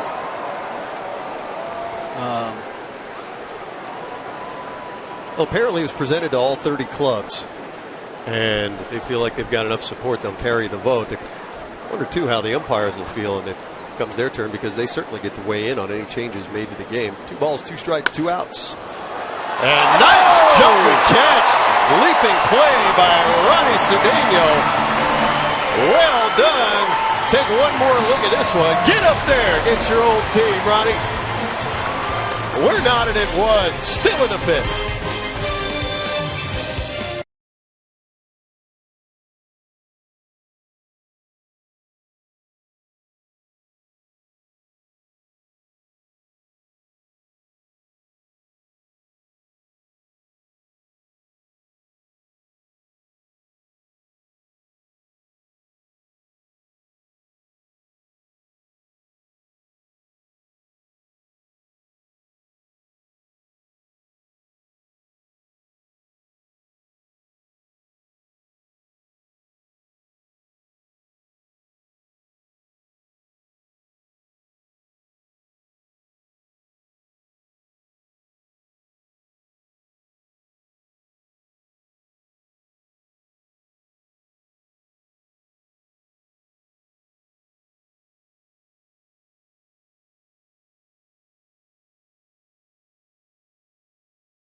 And the Padres, Tyson Ross against Zach Wheeler. Mark Grant, the Hall of Famer, Tony Gwynn, Mike Pomeranz with you. Dick Enberg enjoys an evening off. Kelly Crowley is down by the dugout. Tyson Ross preparing to hit second here at the bottom of the 5th inning for Buddy Black's club. And Rene Rivera will lead off against Zach Wheeler. As you take a look there at Chris Robinson, 29 games at Tucson. He's hitting .298. Who is Chris Robinson, you ask? He is the young man who is up here to help out as Nick Hundley and Amy Hundley celebrate the birth of their first child, little girl, born just today. Padres needed a backup catcher. Robinson doing a nice job in AAA. Came over from the Orioles organization on June 20th for cash considerations. And the birth of a child and the birth of a big league career. First day in the big leagues. Never know. You might be the one to win this game. Got to be ready. Got to be ready. You just never know. Takes everybody. Rene Rivera tripled in the 3rd. Bounces this ball to Satin. Satin across to Davis. 1 down. You missed Big Rene's triple. It was an interesting one. He drove this pitch. Eric Young, watch this play. They'd review it. Young batted that ball off the top of the wall, kicked it back into the field of play, and it would be scored a triple. The Padres could not plate him. Padres would pick up 1, though, in the next inning. And that's why we are tied at 1.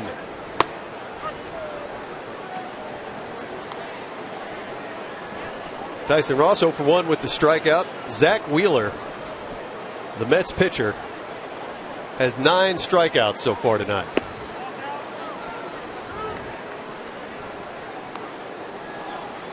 Strikeouts are a nice ancillary statistic. The one that matters, the runs column, and Tyson Ross is matching him frame for frame. Sharply single center field, Tyson Ross. Right back at you. You got to knock off me now. I'm going to get one off you. Yeah, Wheeler's put some good hacks up there in that batter's box. Hit the ball hard last time up to Cedeno, so Tyson Ross. Inside out. Look at his hand. Stay inside the baseball. That's beautiful. Look at that barrel. Stay in the zone. And that's 6'5". Tyson Ross driving that ball in the center field. Hey, Darren Balsley hangs around the batting cage when the pitchers are taking their batting practice before the regulars. He says Eric Stoltz and Tyson Ross. Oh, they've got some big boys on that team, on that pitching staff. Andrew Cashner. I was going to say, don't forget about Andrew. But he said Eric Stoltz has probably got the best pop from the left side. And then Tyson Ross is right there. Huh. Well, Tyson can swing it. No doubt about it. Will Venable. 0 for 2 tonight, but he's got an 11-game hitting streak on the line.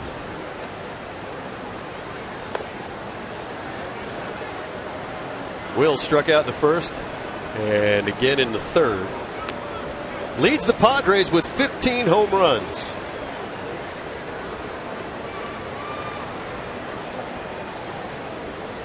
Left-hander. Think it through, coax a run here. Will goes the other way, past Quintanilla in the left field.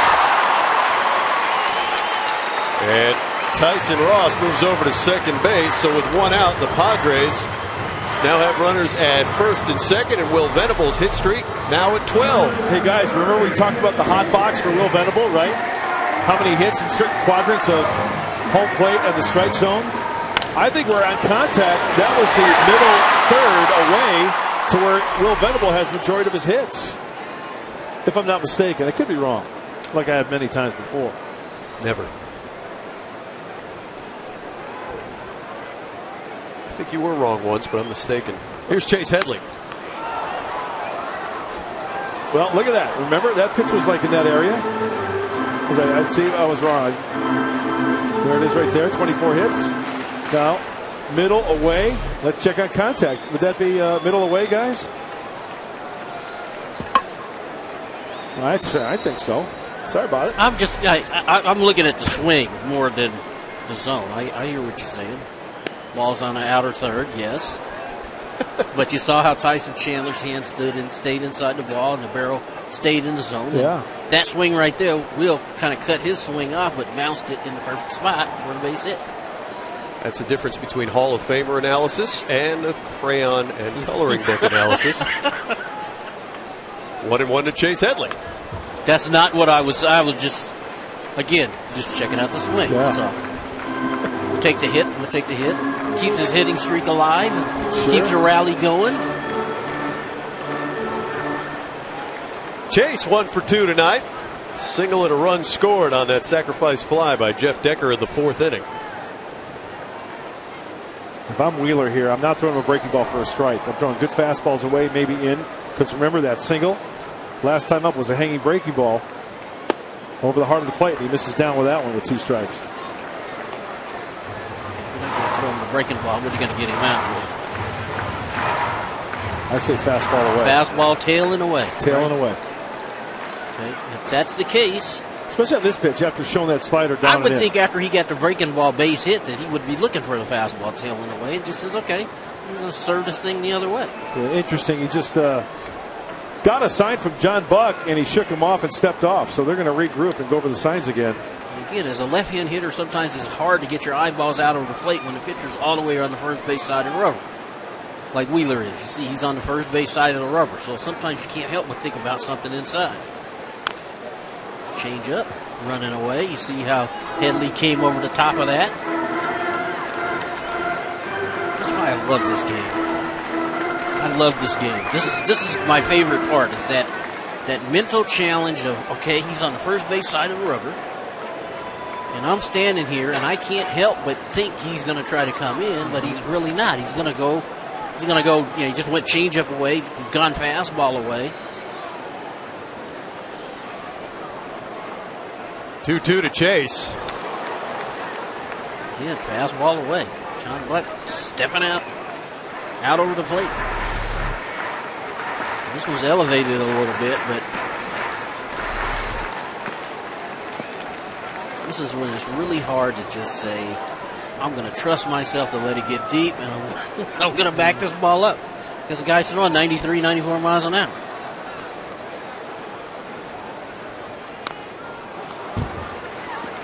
Curveball. That'd be sure nice if Chase could turn this thing around. Opponents only hitting 159 against Wheeler with runners in scoring position.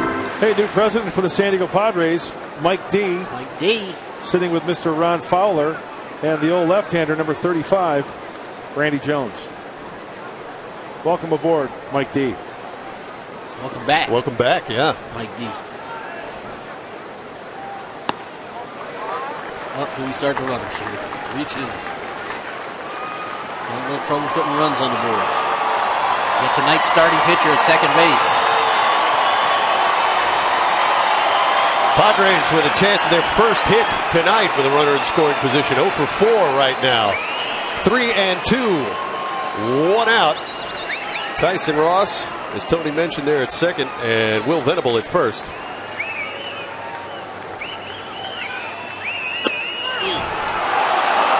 And Chase goes down looking. That is a second time tonight. great pitch right there. 3-2 curveball. That's a 10th strikeout of the night for Zach Wheeler. So with 2 outs, Yonder Alonso will step in. See his numbers there with 2 outs and runners in scoring position. He's walked once tonight and lined out in the first.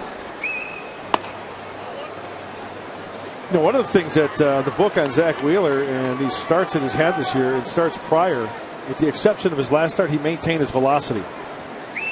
That fastball there was 93 on pitch number 96. But starts prior to his last start, they said that velocity went down and down and down with each inning. Really slowed up his arm on that changeup. Hitters pick that up, Tony, right? Absolutely. Wheeler's pushing 100 pitches pretty soon now. He's at 97. Yep, kind of maintaining that velocity, as I mentioned. This inning 94, back in the first at 95.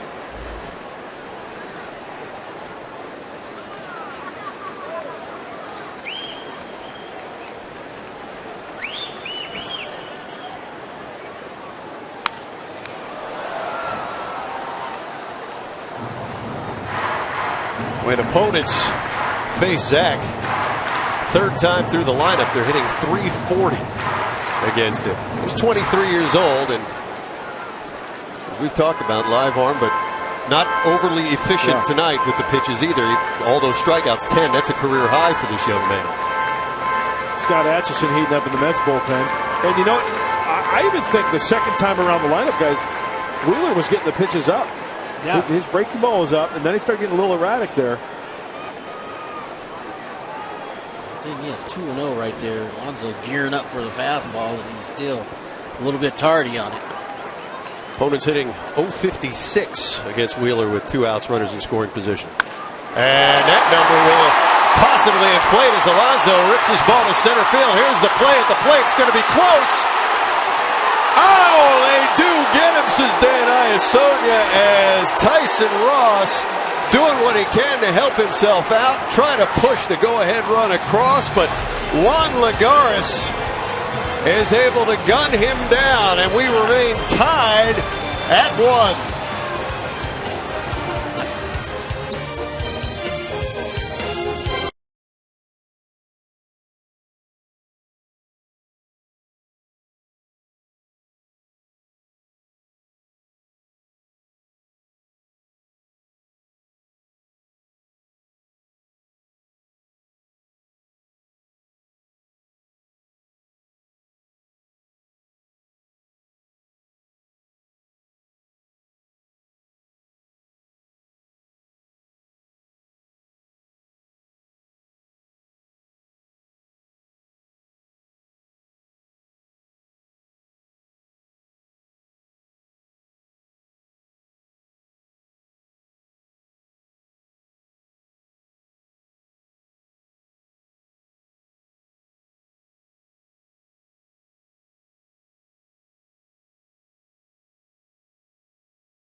Tyson Ross a moment ago cut down at the plate, or was he?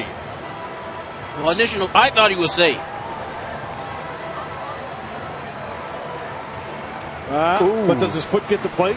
Like I said, I thought he was safe, but it doesn't look like his foot hit the plate.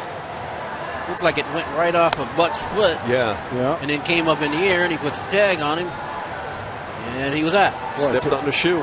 Tell you what, Dan Iasonia was right on it, wasn't he? So you can't tell right there. Again, this is one of those plays you can't tell if that foot is on the on home plate or not. So, don't you think it's a great time for a Twitter poll, an AT&T Twitter poll, when you're talking about whether the league should implement more replays? I don't think there's. I think what we've seen tonight. I think that's a great point. Yep. Why don't you get in touch with your peeps and get that started? Oh, I've got people. Don't you kid yourself, Mark Grant. Hey, tonight's been a challenge night. Oh, absolutely. We've seen how many plays already? I think 3, right? Yeah. The ball off Eric Young's glove. The foot off the bag at first. Foot off the bag at first. Off the bat of Josh Sackett. Now that one. And you know, the league has decided they're going to take it to a vote now in November. So we asked you, our AT&T Twitter poll tonight, what do you think of the league's plan to use more replays and challenges in 2014? And so far, 78% of you say yes, yes. Hashtag yes challenges.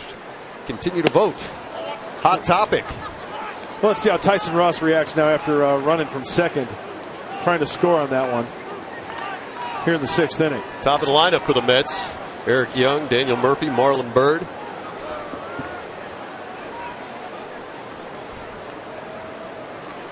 That's an interesting point you make, Mark, because I wondered that too from a hitter's perspective, Tony. If you know the pitchers just run hard the half inning prior, do you have a different approach when you go to the plate? Well, you do like EY is doing, EY Jr. is doing here, is you make him throw a strike. Make him show you that he can command the strike zone again.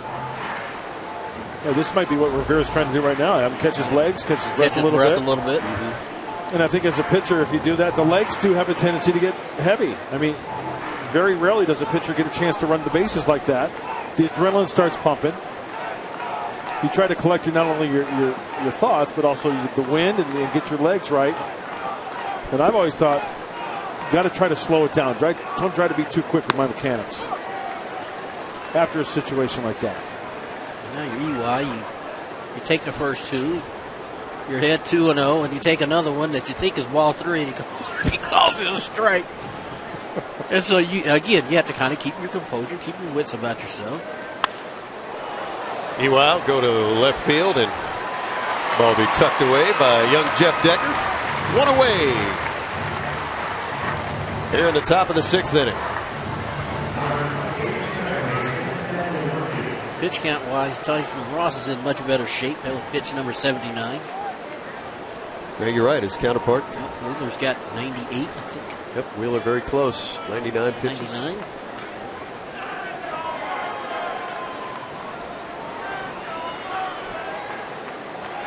Murphy 1 for 2.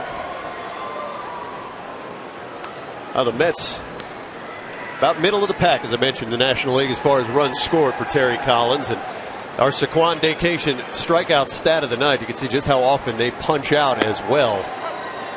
Second in the league behind the Braves. Wow. But now the Braves and the Pirates are 2 first-place teams, and they score. So if you're the Mets, you're wearing it. If you're not scoring, and you are striking out like it's going out of style. Now, the Met games probably aren't a whole lot of fun for Met fans to watch. You got to tip the cap to Daniel Murphy. He did not stop running on that ground ball that Satin hit. Ended up scoring a 1 run for the Mets. And we're still waiting for them to change, that they haven't. Yeah, that's a surprising one.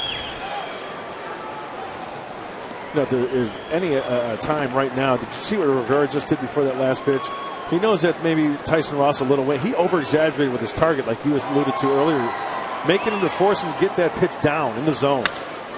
Splintered bat, snapped in half, out to Denorfia.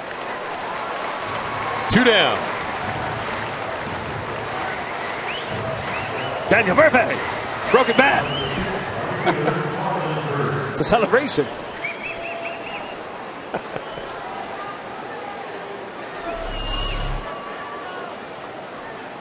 Boom. Down towards the end.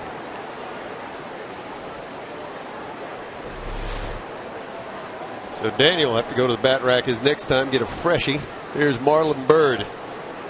Byrd 1 for 2. Freshie? Freshie.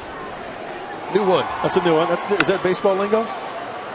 Speaking of baseball lingo, how about that dandy? And the pick by Alonso. Ronnie Cedeno. How about you, young man? Used to play for the Mets. See what you're missing? The spin move, the pirouette. We're tied at 1.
1, and Jed Jerko steps up to the plate now.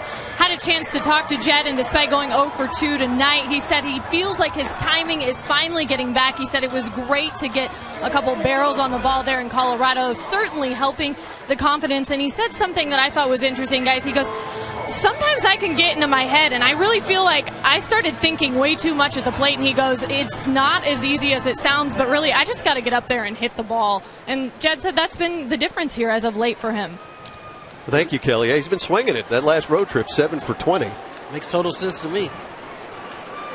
And same thing from the pitcher's mouth. Yeah, you can definitely overthink in this game. But you and I, Tony, were talking about this before the game. I know. Some guys almost too smart for their own good. Yep. Sometimes think you've got it figured out, and I describe it just instead of letting it happen, you're trying to make something happen. Just go up to the plate and just let it happen. The reason why I'm laughing, I'll tell you to this pitch. Remember Pat Dobson? Yeah. Great sense of humor. Knew his pitching mechanically and how to set up hitters. I remember him telling me once, he goes, you know what we need to do with you? Before you go out pitch, we need to give you a frontal lobotomy. Just take it all out and just look and throw. Don't even think. Just go out there and throw. For our fans listening to our game, just imagine, you know how crazy Mud is here in the booth. Just imagine him in a locker room with 24 other guys. Though, Tony, come pitch day, though. I know. I know where you're going. I was, not nervous, just... he was serious. He really wanted to do well. Pent up. And anxiety, wanting to get out there, wanting to, try too hard. You did. You tried too hard. I was my own worst enemy. Yeah. I tried to think it out too much, really. Yeah. Which is interesting, too, because you had the big arm and the breakaway explosive stuff. A guy like you might have been able to get out there and not have to worry about being so fine. That's what you're seeing with Zach Wheeler. So maybe perhaps a little bit with Tyson and Andrew. There's being fine and spotting your pitches, and then there's overthinking it, like you're saying. It happens to almost everybody who tries to play this game. You learn that sometimes less is enough. You don't have to do more. Jerko, Denorfia, Decker to face Wheeler here in the bottom of the 6th. And Jerko goes down for the 3rd time tonight by strikeout. Wherever that pitch is, slider or curveball, it's so quick they can't pull the trigger on it. Yeah, and this is the second time around the hanger. What do you think, Tony? Slider? I think that's a slider. Yeah. It's got a tighter break to it. It's got more of a side-to-side movement. Struck out Headley last half inning on a 3-2 pitch. And again, you see that thing spinning like that, and I think your natural instinct is to want to try to pull that thing, try to make something happen with that. Chris, you see there, singled in the 4th inning, also struck out in the 2nd. 11 punch-outs now for Wheeler. And Denorfia will have none of that. Line this ball into the left field corner. E.Y. Jr. picks it up. Fires it in, but Denorfia, an easy stand-up double. It's nice hitting right there by Denorfia because his bat went down a hero because this ball is all in on him. And that's right off the trademark, but he's strong enough to get this into left field. Look at that bat shatter. Good base running, gets himself in a scoring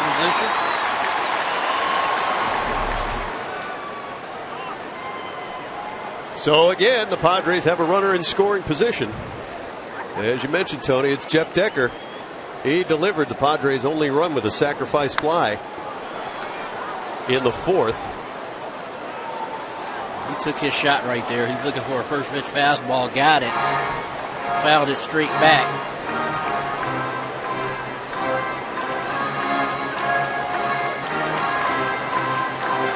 Former first-round pick is Decker. As Wheeler and Buck talk things over. Now 108 pitches for Wheeler. This seems to be going over the signs. Runner on second base. You'll see that quite a bit, just to make sure you're on the same page. And with the way the defense is playing right now, you look at Quintanilla and Murphy. Murphy's way over to the right side, so Quintanilla will flash those signs. Open mouth, closed mouth to the second baseman to let him know if it's a breaking ball or fastball, so they can cheat one way or the other.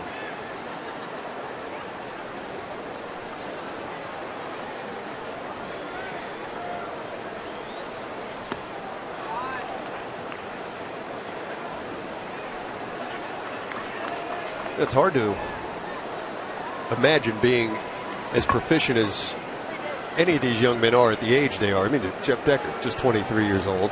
Zach Wheeler, 23. I mean, Tyson Ross, still just 26. Asked to do a lot and have a tremendous amount of ability all.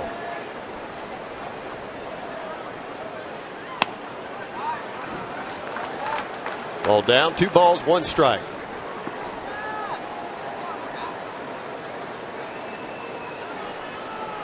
Ronnie Cedeno waits on deck.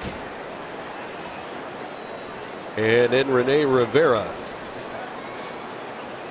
Now this inning, Wheeler doing a fine job of concentrating, keeping the ball down against Decker.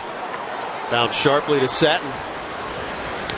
Across the retired Decker. 2 down.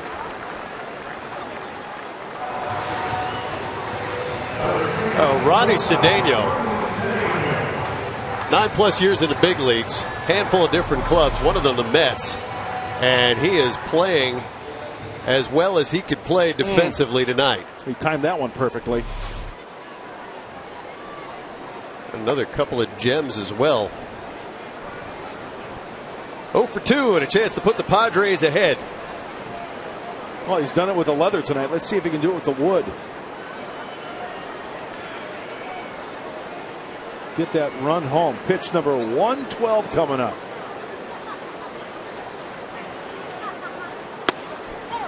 There's that slider. Filthy. As many pitches as Wheeler has ever thrown as a big leaguer. 109 his previous high. All it takes is one.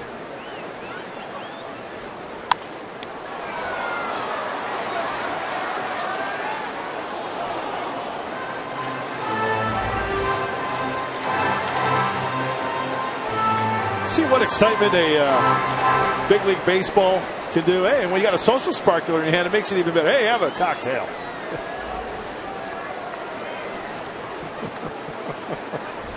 Oh my God, I got a baseball and a beer. Thanks, honey.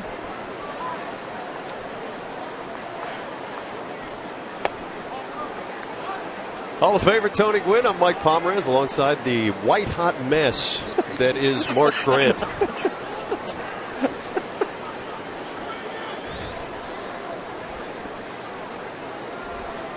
Always a pleasure. Ronnie Cedeno, 1 ball, 2 strikes, 2 outs. Bottom of the 6th inning, we are tied at 1. And Cedeno swings right through it. 2 strikeouts in the inning for Wheeler. We're still tied at 1.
In here, and we're getting you ready for Padres Live, the post-game show. Tyson Ross continuing his trend of absolutely dealing. Puts a lot of smiles on everybody's faces because this young man is evolving right in front of our eyes with a fastball command, with velocity, and also that devastating slider. When he gets the changeup, heads up.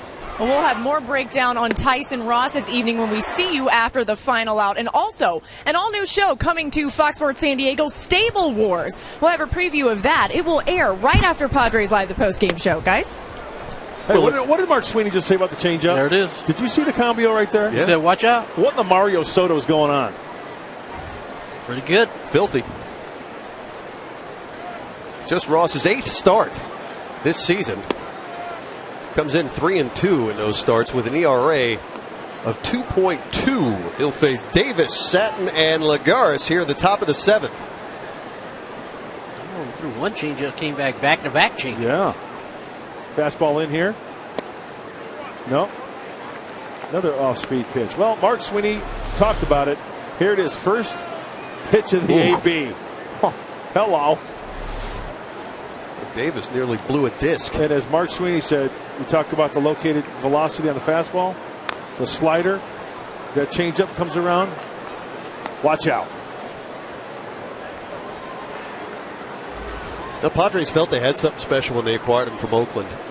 And the win-loss record certainly not where he'd want it to be, but a chance to work with Darren Balsley and this staff. Yep. Change of environment and a world of good for Tyson Ross. Need to get the big boy some runs. The big right-hander. Offense been a bit of an issue. Padres 2-4 on the recent road trip, Cincinnati and Colorado. Time for some proper home cooking as Davis goes down on strikes for the second time tonight. 3-2 slider. We mentioned the Mario Soto changeup. What the Dave Steve slider is going on? Watch the way Rivera catches this, too. I mean, Ike Davis is just totally flustered trying to hit that slider. You talk about confidence right there. 3-2, 1-1 game, late in the 7th. Put him away, wipe him out with the slider. It wasn't a strike either, so right. He knew he needed to make a good pitch with it, made it look like a strike. That's 6 strikeouts now for Tyson Ross.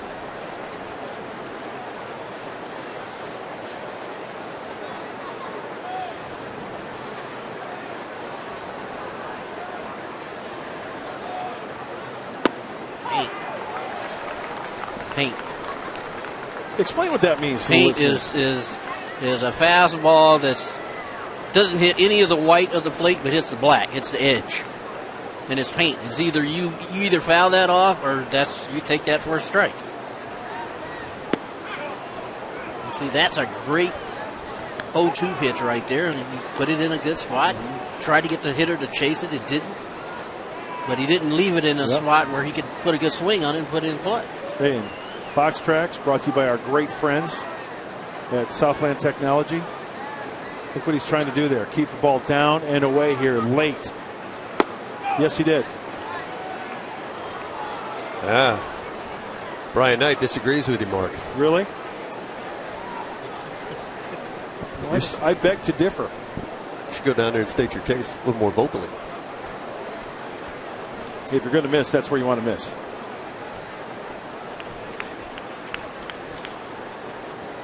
Two balls, 2 strikes, 1 out here to Josh Satin in the top of the 7th inning. Ooh. So close.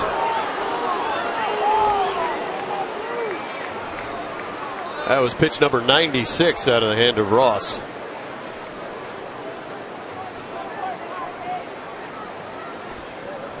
And as you ponder whether you want replay or not, know that the league is not considering the use of replay for balls and strikes. Right.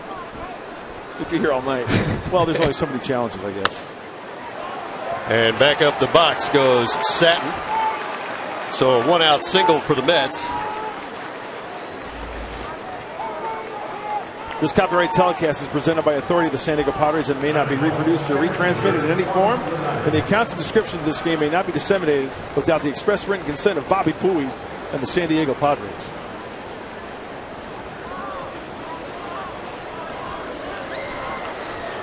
Cole Hines. It moving around a little bit along with Nick Vincent. Lefty and a righty.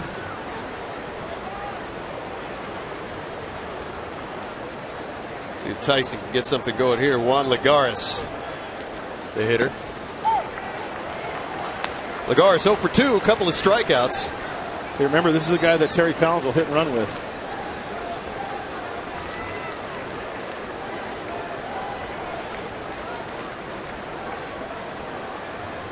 One out, one on. Ooh, might have been. I was going to say I wouldn't wait long if I was Terry Collins. I would try to get something going as quickly as I could. That really wasn't the best. It's like an 0-1, one out. Well, sometimes Tyson's Chandler. Different. Tyson Ross could get slow with his delivery to home plate. Garris swing at that as if something might have been on. Well, Tony, you talked about it before. I mean, the Mets is trying anything to get something going. Nothing else seems to be working. Yeah. Look how they scored their run tonight on a infield base hit. Yeah, one that we're still scoring. Well, yeah, quote unquote infield base hit. Josh Satin, who is sitting on first base, is the guy who had that so-called base hit that Tony's talking about. Scored a run in the fourth. Murphy was at second base and he kept running. He didn't stop at third. He kept on running and scored their only run.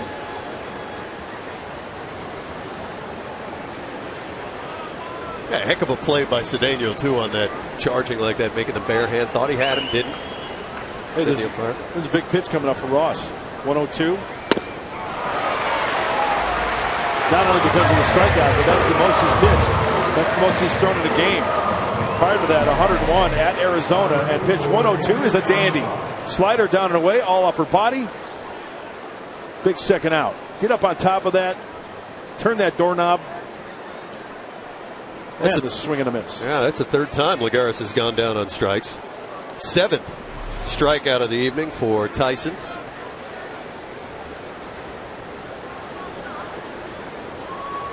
Wheeler and Ross going at it tonight.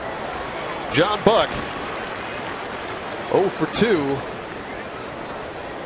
9 home runs. What did he start off on a tear? Remember, the Padres opened the season in New York against the Mets. 9 home runs, 25 RBIs in the first 23 games, and since then just 5 home runs.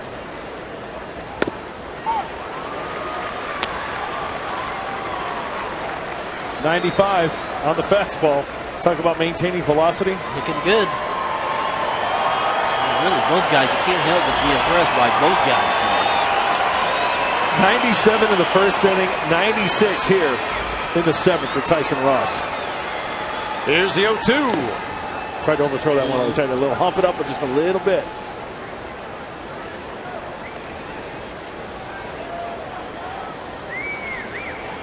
Buck 9 for his last 53, so Tyson has the advantage. There's that pitch from Ross. Did you see him kind of yank it and wanted to really get a little something extra on it? How about that pick by Rivera? Huh? Very nice. And he'll keep Satin at first with 2 outs.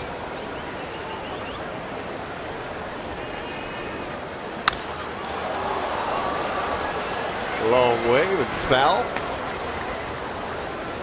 Hey, a Tony Gwynn jersey. Love to see that.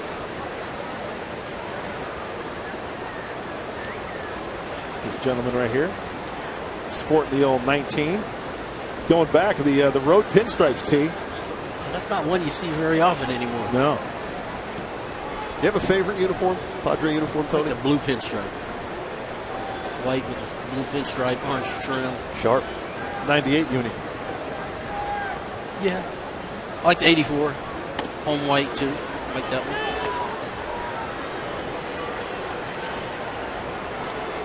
Most popular uniform right now? Padre uniform sold? Camo. Really? Yeah. Last count.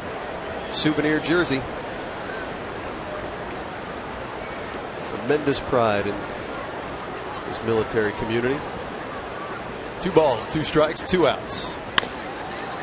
Bouncer, Headley, foul.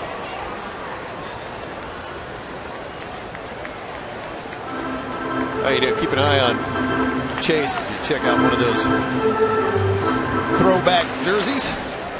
That's the 84. That's the pinstripe.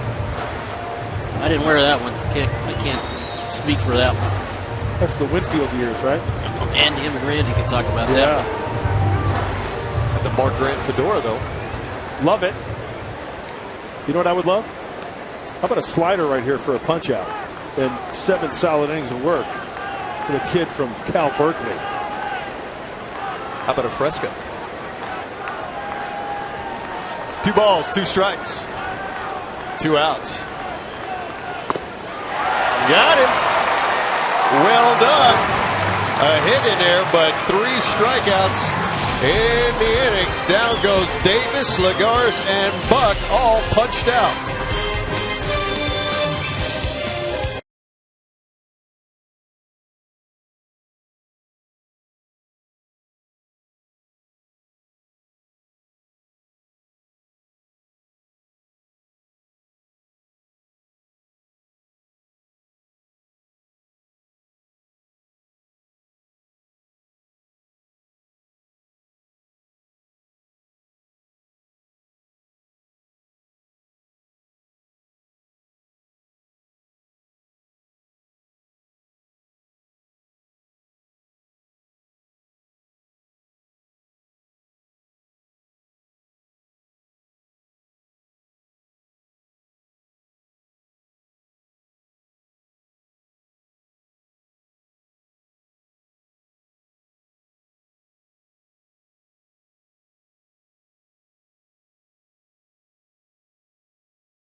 Where the healthy pets go.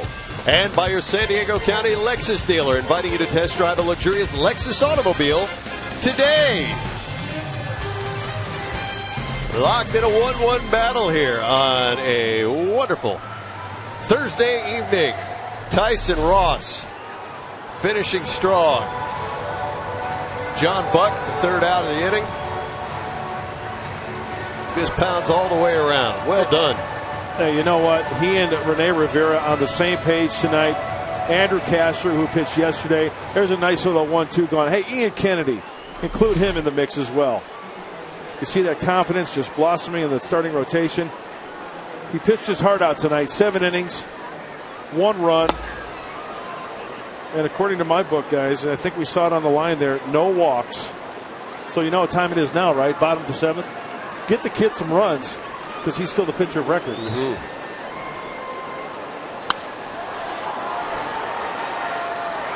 It's Rivera in the pitcher's slot. And in the top of the lineup for the Padres here in the bottom of the 7th inning. Scott Atchison, the new Mets pitcher. 30 games this season. He's 2-1, an ERA just about 3.5.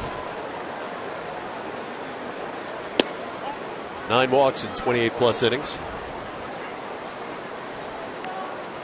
Scott Atchison, his primary pitch is a cut fastball. Fastball, curveball, change.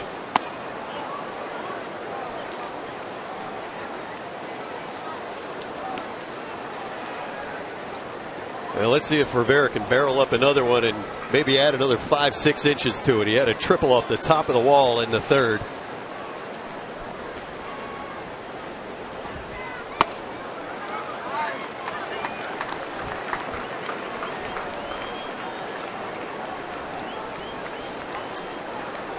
A seasoned veteran is Atchison. Yeah.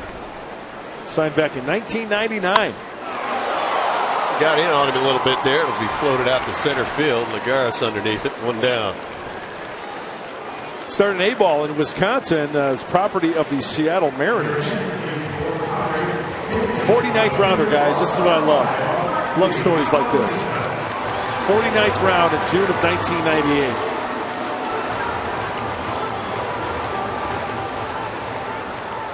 Took him 6 years. 5+ years to get his first taste of the big leagues. Is there any more inexact science than the draft in baseball? Crapshoot. Right? Seems like it. Great story, though. You're right.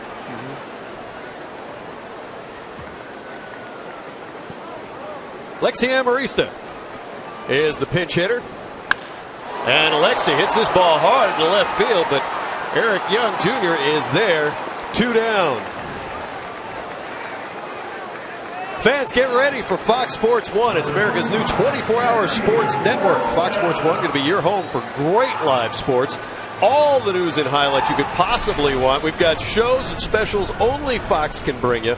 It's America's new sports network. It is Fox Sports 1, and it's finally going to be here in just 2 days, Saturday, the 17th of August. Gang up in Los Angeles putting that together, working tirelessly. Some good stuff on the way. Fox Sports 1. Hey, Mike, you know, you're talking about the draft being an inexact science and a crapshoot. The proof is sitting right in front of you.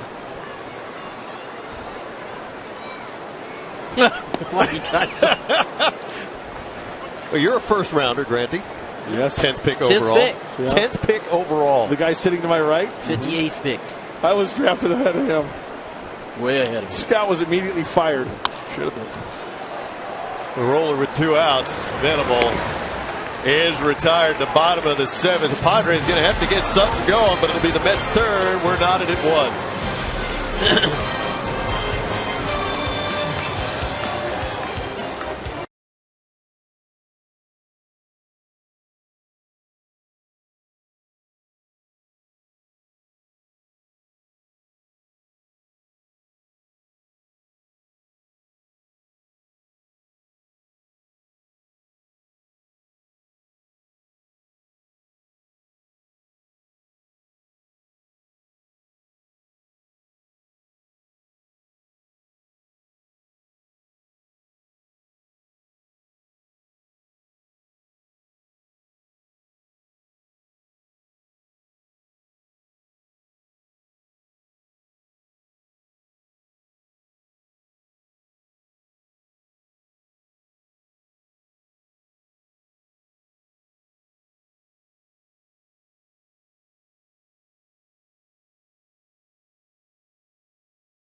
New exciting show called Stable Wars premieres tonight on Fox Sports San Diego right after Padres Live. Here's a look inside Stable Wars. I'm Scott Kaplan, and I'm the king of Del Mar. My partner and I, we run the Great Friends Stables. I'm Billy Koch. I come down here every summer and take whatever I want. I run Little Red Feather Racing, and we're down here to win. If your horse beats our horse, I have to dress like you for a bet. Done. This is a man's sport. Billy's nothing more than a kid. Time for Kaplan to put his money where his mouth is. This is the sport of kings. This is Stable Wars. How about that? A man's sport. Stable Wars looks like fun. I certainly love horse racing, and hey, if you can make it dramatic like that, I'll probably tune in, put it on my TiVo tonight after Padres Live. Stable Wars, guys. Kaplan and Koch, a couple of really good guys, and they're a lot of fun as we Had a chance to speak with them at the opening of Del Mar. Hope you'll stick around for that for sure. It's a can't miss. Right after Padres Live, the postgame show with Laura McKeeman and Mark Sweeney. Here we are at the top of the 8th inning, still knotted at 1. Luke Gregerson, the new Padres pitcher. Well, last time out for Luke Gregerson was at Colorado a couple days ago. He's had a night's rest.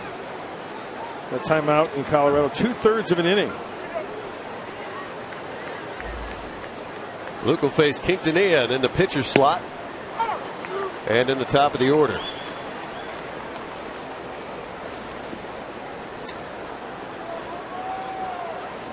Omar Quintanilla 0 for 2 this evening.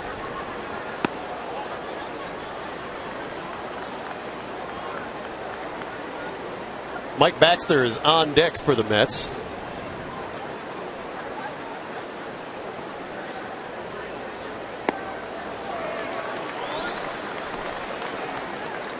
Get a good look at Baxter, former Padre.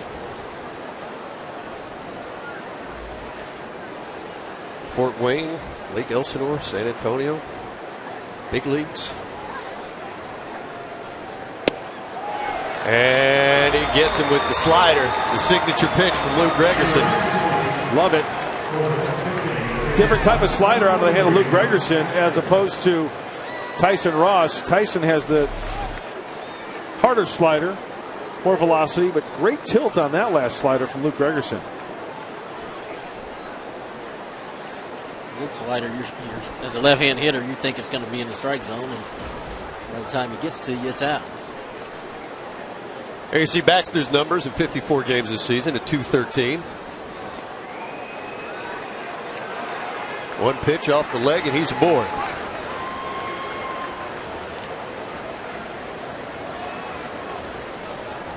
So Baxter, nothing if not efficient for Terry Collins and the Mets.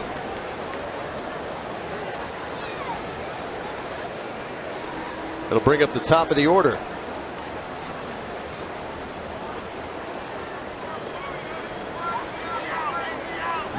Eric Young 0 for 3, flat out in the 6th. In the year, he's hitting .245. Switch hitter, good bit of speed.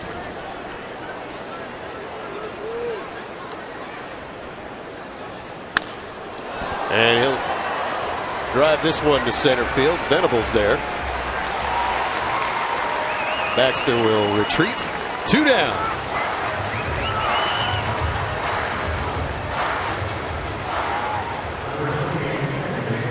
Nice job by Will Venable there, getting himself in position to make a throw because Baxter went back to first base to tag. We saw Venable do a nice job getting behind the baseball so that when he threw it to second, he had something to put on the throw. It'll bring up Daniel Murphy. He's 1 for 3 tonight, .275 on the year. And Baxter just edging off first, and he's gone. Thrown down by Rivera. Not in time. Off-speed pitch there from Gregerson. Rivera have to hurry. Pretty good jump looked like by Baxter. Oh yeah, he did.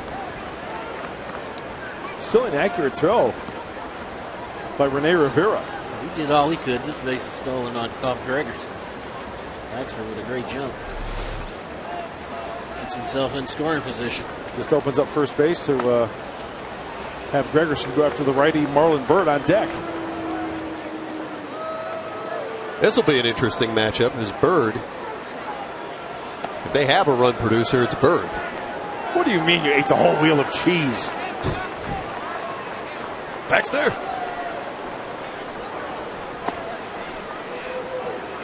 Anchorman reference. So Murphy's aboard with the intentional walk.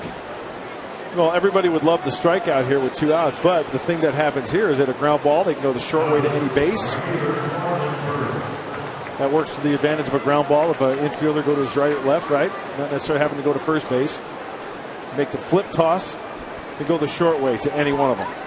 Be careful with Marlon Byrd. Now he's got a single in the first. I agree with you, Mike. Be careful with Marlon Byrd. He's a professional hitter. He has an idea. You see the career numbers. He struck him out a couple of times, and I'm sure that's one of the reasons why they didn't want to mess with Murphy. Single double and a home run last night against the Dodgers for Bird. A big situation here for Luke Gregerson. Well, Marlon Byrd in his career against Luke Gregerson prior to this at bat, 1 for 5. As you mentioned. And as you showed it, some people may have gone to get a social sparkler and come back to watch TV. Just wanted to reiterate that. So advantage Gregerson. It's an important point, Mark. Yeah. You're correct.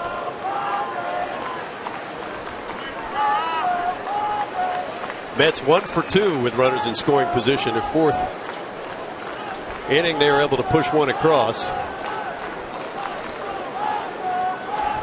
And if you just got back into the living room, you're watching the game. Career versus Luke, 1 for 5. He's punched him out a couple times. Why those numbers are important aren't as important to me is because we saw Marlon Byrd do this early in the game. He will take the ball the other way. He is not afraid to take that slider or something away and go the other way with it. And he does just that. This ball is going to turn around to Norfin. It gets over his head. 1 run will score. They'll wave the second run home, and the Mets pick up a couple. A frustrated Luke Gregerson. Marlon Byrd goes the other way and drives in a pair. You know, earlier in the game, he took the fastball the opposite way for the single. This was a breaking ball as we start the first pitch. That's the Luke Gregerson backup slider down and in. Nice block by Rivera. That ball, he went down and got it. Pitch 3. Tony, that's a great approach, taking the breaking ball the opposite way. Yep. That's why you have to be careful with a guy like Byrd because he knows you're not going to come in. He knows you're not going to make a mistake in the middle of the plate. And as a right fielder on that play, that's got to be one of the worst feelings ever. It looks like he kind of came in a little bit. Yep. He's playing on the shallow side. I don't think he thought he hit it as sharply as he did. And, it went right over his head, and Mets put 2 runs on the board. So Byrd alone at second base. Here's Ike Davis.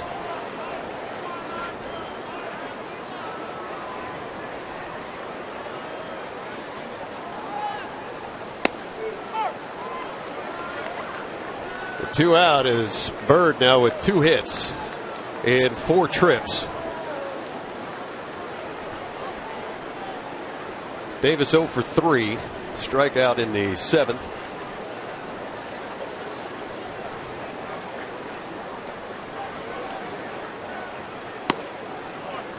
Tony, we talk about line drives, especially center fielders when it's right at you. Off a right-handed bat like that when it's directly at you. Your perspective on that? Normally when a right-hander hits a ball to right field, it's going to have a little tail on it. But, again, he squared that one up pretty good. And it looked like Chris moved in first. Chris took a half step forward, and that was enough to get it over his head. When you're thinking sinker baller, slider baller, you're thinking most of the time it's probably not going to be squared up. It's probably going to be off the end.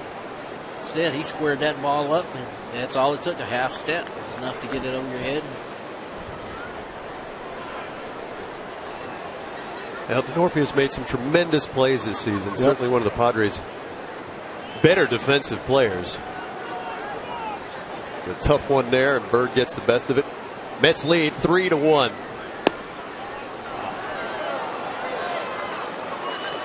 This has been just off the plate, says Dan Iasonia.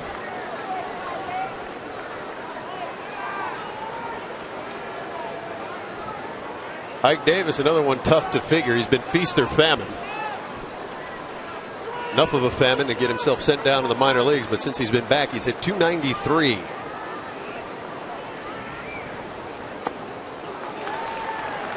And Davis is aboard with a walk. So, one batter hit by a pitch, an intentional walk, a double, and another walk. That's where we stand currently. Tomorrow, 6:30, we join you for Game 2 of this 4-game set, Mets and Padres. It'll be Jonathan Neese against the newer Padre, Ian Kennedy. That should be another good pitching matchup. We've had a great ball game here tonight. 3-1, the Mets lead it, and the Padres are making a pitching change. We'll be back with more action from Petco in a moment.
Nick Vincent takes over on the mound. 8 scoreless innings for Vincent, who I had a chance to talk to the other day.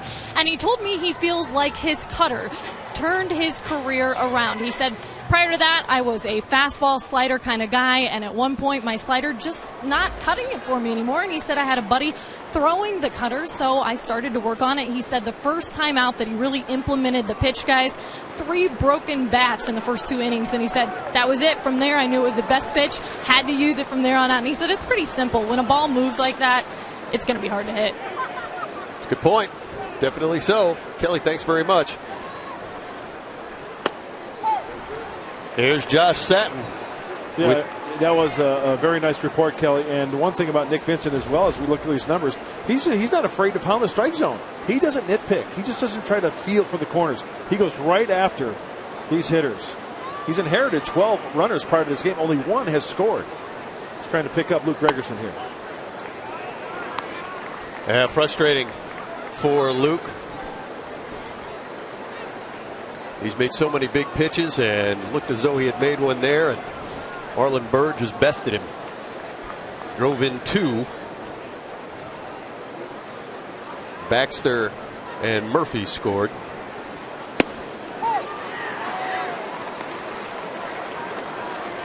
Nick looks sharp.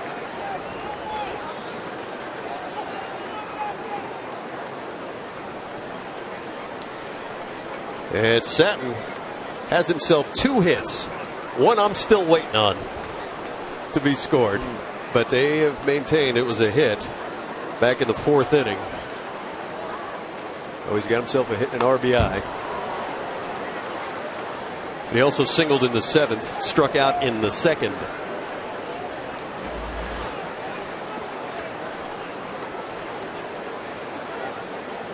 Omar Quintanilla led off the 8th with a strikeout. And Mike Baxter be hit by a pitch. He would pinch hit. Daniel Murphy would be intentionally walked. Then the double by Byrd would score the 2 of them. Ike Davis now at first with a walk.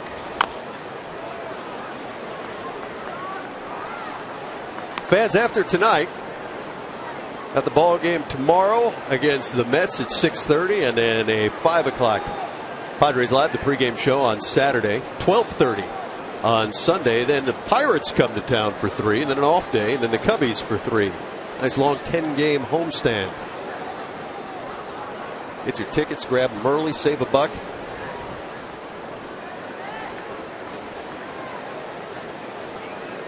At Wine Fest tomorrow, want to catch that. Oh, Rene Rivera trying his best to try to help out Nick Vincent. Catch that one to kind of bring it back a little bit, but Dan Iasonia, the home plate umpire, isn't going to buy it. That was the slider from Nick Vincent. It has a bigger break than that little cut fastball. Slider has a little bit more tilt. The cutter will kind of stay on the same plane. 2-2 to set with 2 outs. And he'll go to right field. Denorfia back on this one. Easy beat on it. And he'll put it away. So Nick Vincent comes in, does the job, but the Mets pick up 2. They lead 3-1.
Back here at Petco Park, game 1, the first of 4 between the Padres and the Mets. Mark Grant, Hall of Famer Tony Gwynn, Mike Pomerantz, Kelly Kroll with you as Dick Enberg enjoys the evening off. Mets lead 3-1. Chase Headley, Yonder Alonso, Jed Jerko to face the new Mets pitcher Gonzalez Herman. Herman in 12 games, 1-1, ERA a shade under 3.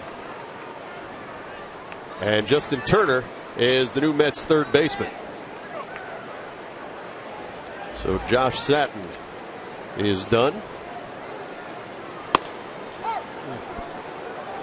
He's got a live arm. Herman, fastball, slider, change, 89 to the mid-90s, topping out at 96. Chase Headley not too happy with that first called strike. Oh, yeah. According to Fox Tracks, brought to you by Southland Technology, up and away for a ball. Change up. Now you get a pitch like that called against you for strike 1. It's got to open you up to a lot of problems. And then you swing at a pitch like strike 2 right there. Because you have to, right? Zone. You know, but you just, again, it's not easy. And Herman gets Headley. Third time tonight, Chase is struck out.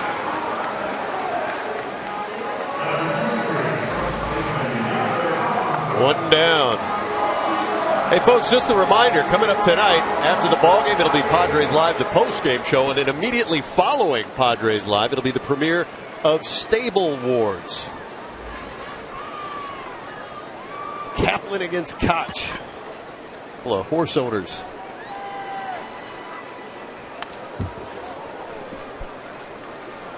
Hope you'll stick around for that. And another fun reminder, in just a couple of days, the launch of Fox Sports 1. It's on Saturday, the 17th. Here's Yonder Alonso. 1 for 2.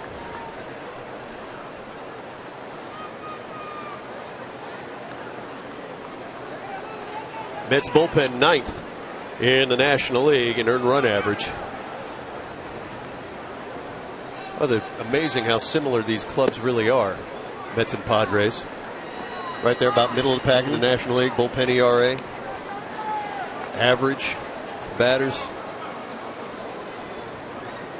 Similar in runs scored. Terry Collins, Buddy Black.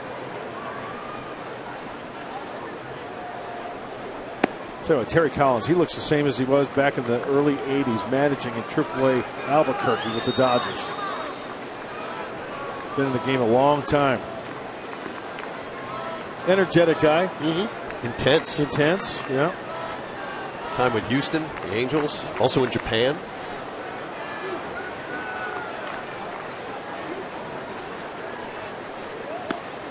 Well, that's a good changeup.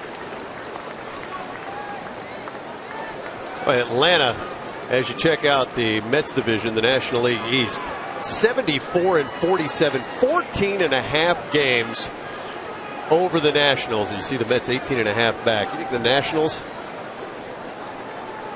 might have thought differently about shutting down Steven Strasburg last season if they knew? You know, it's a calculated risk. Everybody makes it. Heck of a bullpen in Atlanta. Number 1 in the National League, 2.38 ERA. We had that stat up there earlier in the evening. Atlanta had the most strikeouts in the National League, and there they are in first place. The Mets were second on that list. They were second. And then Pittsburgh. And then, to be honest, who would have thought the Mets would be in third place in this division right now? Atlanta and Washington and Philadelphia in that division. You figured the Mets would probably be 4th or 5th. But yeah. Kind of exceeded expectations so far, to a degree, yeah. This team's going right now without David Wright. The one name that I think everybody knows in this lineup. Well, they don't know how long either, but they'll be without him. There's some talk that he might be gone for the duration, hamstring injury. They don't have a natural third baseman really to fill in as Alonso draws a 1-out walk. Let's see if this can be just what the doctor ordered.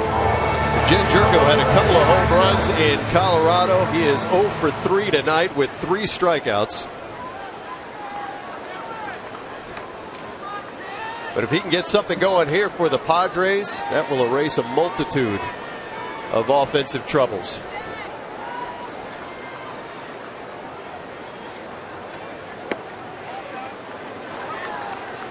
Squeeze on that one. Thank you. Changes the at-bat kind of for Jed Jerko. The look on both Herman and Buck's face.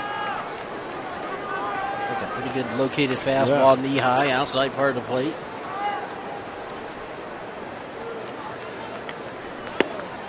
Same spot. Just blinked on the first one. Yes. A couple interesting calls back there, a couple in the field. As we discussed today, the topic of Major League Baseball's plan to add more replays in the 2014 season. Would not affect balls and strikes, however. And Jerko hits this ball softly to center. Nice diving play by Lagares. And Jed Jerko, his frustrations tonight continue.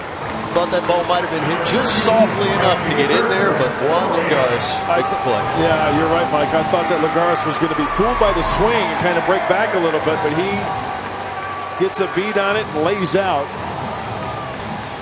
for out number 2.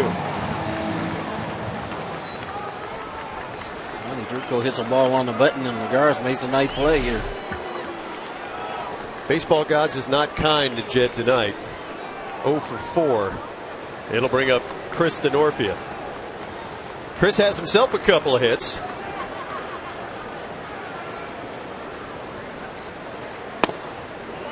Boy, it'd be sure nice for Chris to be able to turn one around after Marlon Byrd was able to get the better of Chris earlier. driving a ball over his head, scored 2 for the Mets in the top of the 8th. And Luke Gregerson was the pitcher at the time. You know, Luke is on the bench, rooting on the team. I'm sure he's visibly upset. You know what I think he's most upset about? I think that hit batsman to Mike Baxter. I think that's what's really eating at him. Yeah. First pitch. Struck out Quintanilla. Hits him with the first pitch, and then he ends up stealing second. Yep. Getting himself in a scoring position. And the Padres would intentionally walk Daniel Murphy before Marlon Byrd's 2 RBI double. And Denorfia is ahead of Herman, 3-0.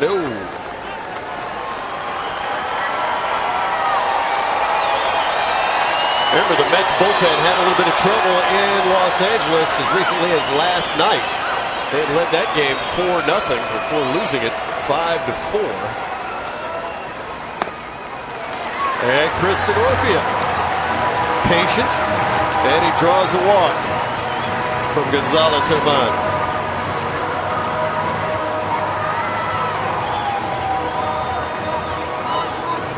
And John Buck will go talk things over, as will Justin Turner, as Dan Worthen makes a phone call down to the bullpen.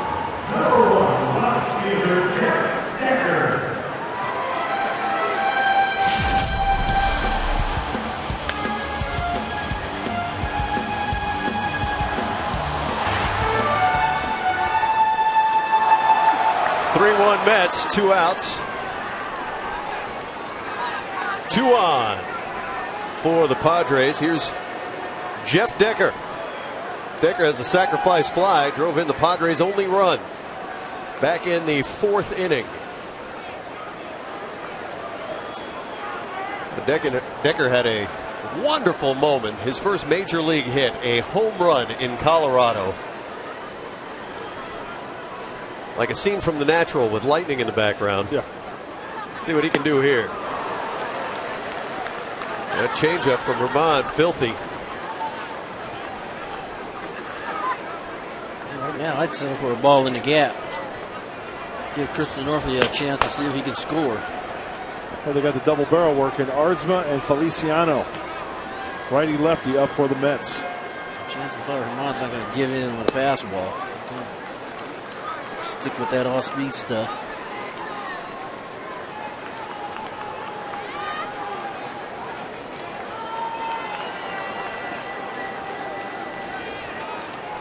See Denorfia at first, Alonso at second.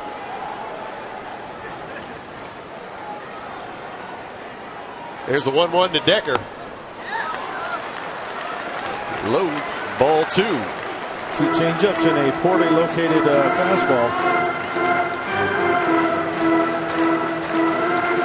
It's really been weird after watching the way both starters threw tonight. Wheeler for the Mets, Ross for the Padres. Both guys dominated, throwing strikes, throwing the breaking balls for a strike. And now you get into the bullpen and guys start to struggle a little bit. You see Houston Street, Tim Stauffer getting loose. You know, guys, something else to keep in mind. The Mets are without their closer, Bobby Parnell, who has some neck issues. So they've been closing by committee. Parnell had 22 saves on the year.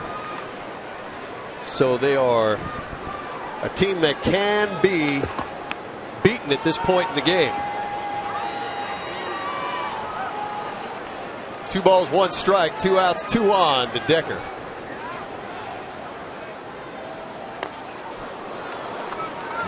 Number on that changeup and foul. 19-year Major League veteran LaTroy Hawkins gave up this pinch-hit 2-run home run to Andre Ethier in the bottom of the 9th. That 2-run shot would tie it at 4. How about Ethier going opposite Going field? the other way, yeah, that's the shocker. That situation, hitting the ball out to left center. He said after the game, too, he was surprised. He said not too many lefties going out the other way at night there. Yeah, out of Dodger Stadium. And in extra innings, Yasiel Puig would double, and then Adrian Gonzalez would drive him in game winner as Herman gets Decker, leaving a couple of guys on. The Mets lead 3-1.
Facing Herman. First pitch changeup.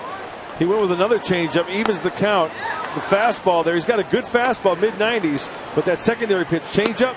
Now, Jeff Decker may have had that in the back of his mind because there was kind of a late swing at that two-seam action down and away to leave 2 runners stranded out there for the right-hander out of the Mets bullpen. It's hard to get some opportunities tonight anyway. Zach Wheeler for the Mets. The starter went 6 innings, 7 hits, the 1 run, 12 strikeouts. The Padres have now struck out 14 times this evening as Tim Stauffer takes over for Nick Vincent. Tyson Ross getting the start for the Padres on a whale of a ball game. He went 7. 1 earned run, didn't walk a hitter, and struck out 8. The difference maker, a Marlon Byrd 2-run double in the 8th. Top of the 9th, it'll be Lagares, Buck, and Quintanilla scheduled to hit against Tim Stauffer. Lagares 0 for 3, 3 strikeouts, 1 in the 2nd, 1 in the 4th, and 1 in the 7th.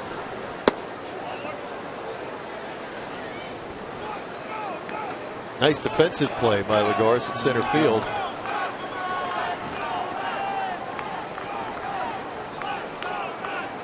Defense has been there. Neither team has received an error. Made an error. Yeah.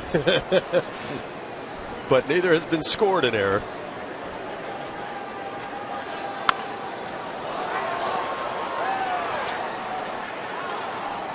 It's still one after the game they could change. And if they did, it would be Ross would have gone 7 innings and not given up any runs. That's right. Instead of 1. It's true. Nothing earned. 1 down. Hey, Charger fans, it's time to bolt up. Tune in August 28th on Fox Sports San Diego for Chargers Insider. Each week, join Laura McKeeman as she talks with Coach McCoy on his thoughts for the road ahead. Plus, the crew breaks down the X's and O's. Chargers Insider premieres August 28th right here on Fox Sports San Diego. Here's John Buck.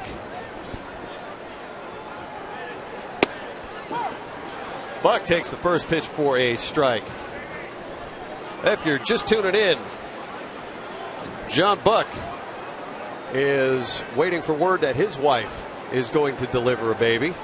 And Nick Hundley and his wife, Amy, celebrate today the birth of their first child, a daughter, at 11:43 this morning, 7 pounds, 12 ounces. They have not told us the name, but a hearty congratulations to the Hundley family. You bet. Hey, Tim's had good velocity lately. Had a day off yesterday. Pitched the last game in Colorado. Or, I'm sorry, 2 days ago in Colorado.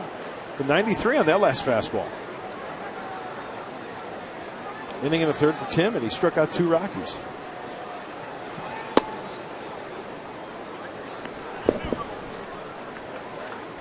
I think it's still taking a little while for some Padres fans, myself included, to get used to seeing him in a reliever role. I know it's a long way back from injury. I mean, I understand why he's in that position. Just used to seeing him as a starter. And the one thing that Tim Stauffer possesses is the great attitude, realizing that, you know what, he's got a big league uniform. If he's going to be the middle guy, if he's going to pitch once every 4, 5, 6 days and give you 2-3 innings, he's fine with that. He's showing the velocity is back. Vincent Volquez wants to swing the shillelagh. Odd ball is hit sharply to left and gone off the facade. It's a home run for John Buck. Mired in a slump. Buck dials up Tim Stauffer and drives one out. It's a 4-1 Mets lead. You know, we've talked about hanging breaking balls tonight, hanging curveballs, hanging sliders. That's a hanging curveball on contact. Speeds up the bat of John Buck. Pretty good. That's why hanging breaking balls usually get hit hard. Give a major league hitter opportunity to recognize a pitch early. for Buck. He'd come into this game 9 of 51. He hadn't had a home run in his last 25 ball games. Just 4 in total since the 5th of May, and then he'll go deep tonight of Tim Stauffer. The ball hit sharply. This one right at Jerko. Omar Quintanilla is retired. 2 down here in the top of the 9th.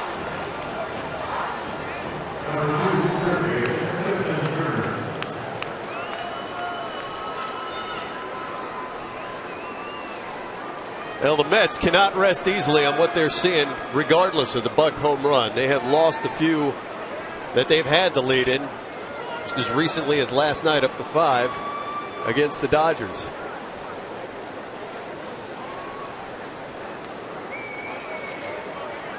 Here's Justin Turner. First time up tonight. Picking up for Josh Satin. 280 hitter in 61 ball games. Another guy trying to help Terry Collins fill the void at third base while David Wright is out with that hamstring injury. Collins also likes a young man named Wilmer Flores, who is available to pinch hit, but also not a natural third baseman, but a prospect just the same. Now's the time you find out about some of these young guys, especially if you're going to miss. You're not going to catch the Braves, so 18 and a half out. yeah, give some of these young guys an opportunity to find out whether they can cut it or not.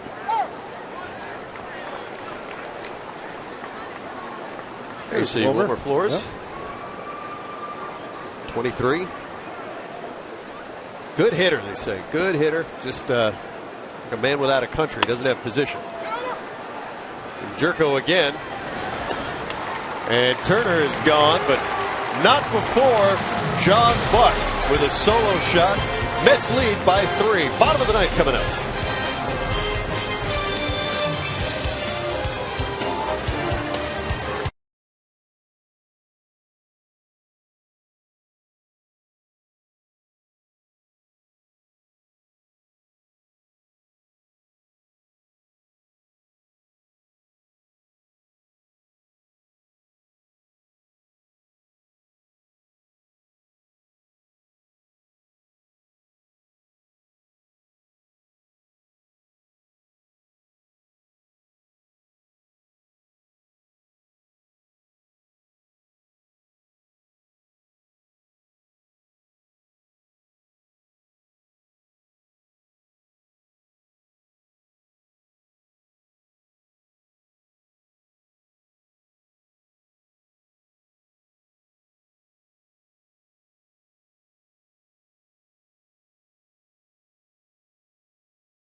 Very well tonight, but our Carl's Jr. star of the game this evening is Marlon Byrd. A single, a double, couple of RBIs, drove in those 2 in the 8th. That broke up a 1-1 tie. So Byrd is our Carl's Jr. star of the game, 35-year-old right fielder for Terry Collins and the New York Mets. And the Mets lead by 3. It's 4-1 New York here in the bottom of the 9th inning. Ronnie Cedeno against Gonzalez Herman. Mark Kotze swinging a bat on deck. 7-8-9 to face Herman. You're the Padres, you got to try to get some base runners on. And Herman can be a little wild.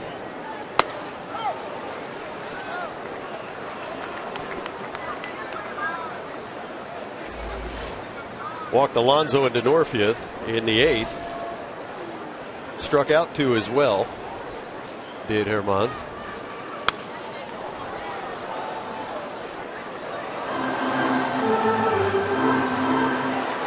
sure the Padre hitters have that changeup in the back of their mind, Tony, after watching Herman pitch last half inning. Threw a couple of good ones. Yeah.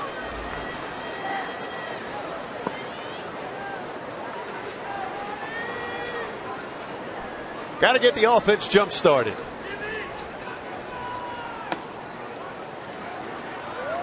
And Cedeno, who has done a nice job defensively, has struck out twice and grounded out tonight. And Mike, just a reminder, you want to stay tuned after the Padres come back and win this one for Padres Live. Laura McKeeman, Mark Sweeney going to break it all down. And then after that, Stable Wars right here on Fox Sports San Diego. Good slate. Good slate. Another good ball game coming up tomorrow as well. Ian Kennedy against Jonathan Neese. See you at 6:30 for Padres Live, the pregame show. Then Edinson Volquez against Henry Mejia on Saturday at 5 o'clock. Eric Stoltz against Matt Harvey at 12:30 on Sunday.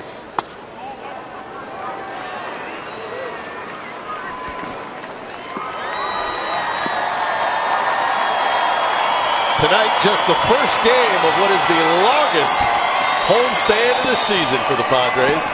10 games in 11 days.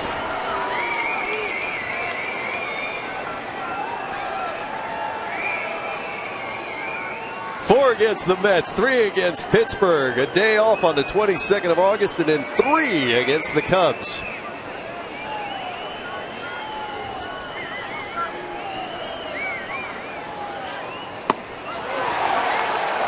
And down goes Cedeno. Third time tonight, the 15th strikeout of the evening for the Padres.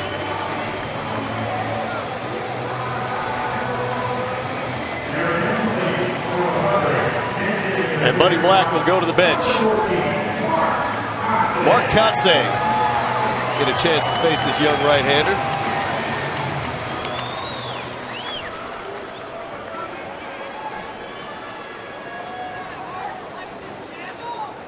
Kotz is 8 for 43 off the bench.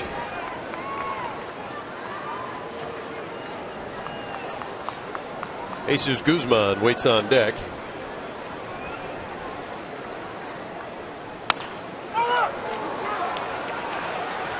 Mike Davis, Herman, 2 down.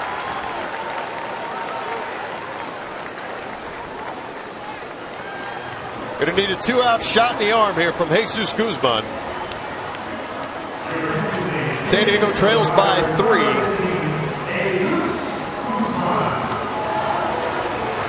Last Padre hit was a double by Kristen Orphy in the 6th.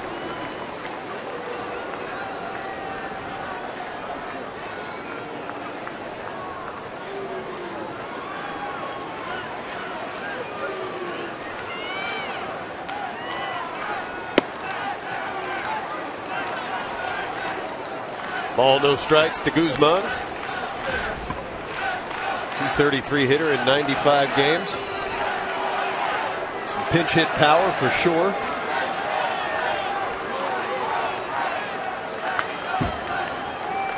It's a big rip, but not a lot of strategy to employ right here when you need base runners. He took his shot. Wasn't going to let Herman get ahead of him.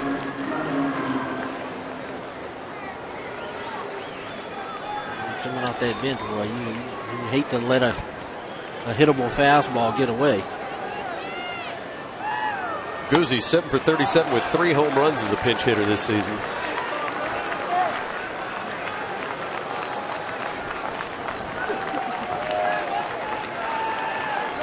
Both teams with 7 hits. Mets, though, able to convert 4 runs.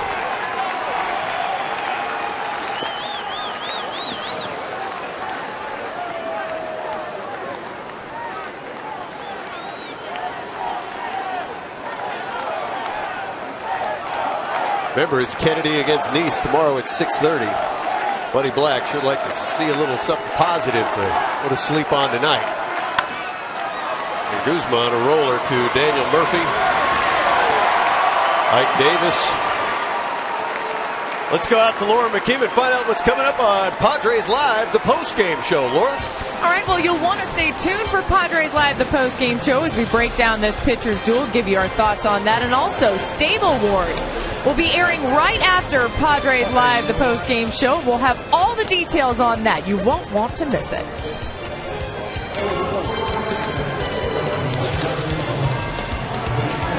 Congratulations. Hey.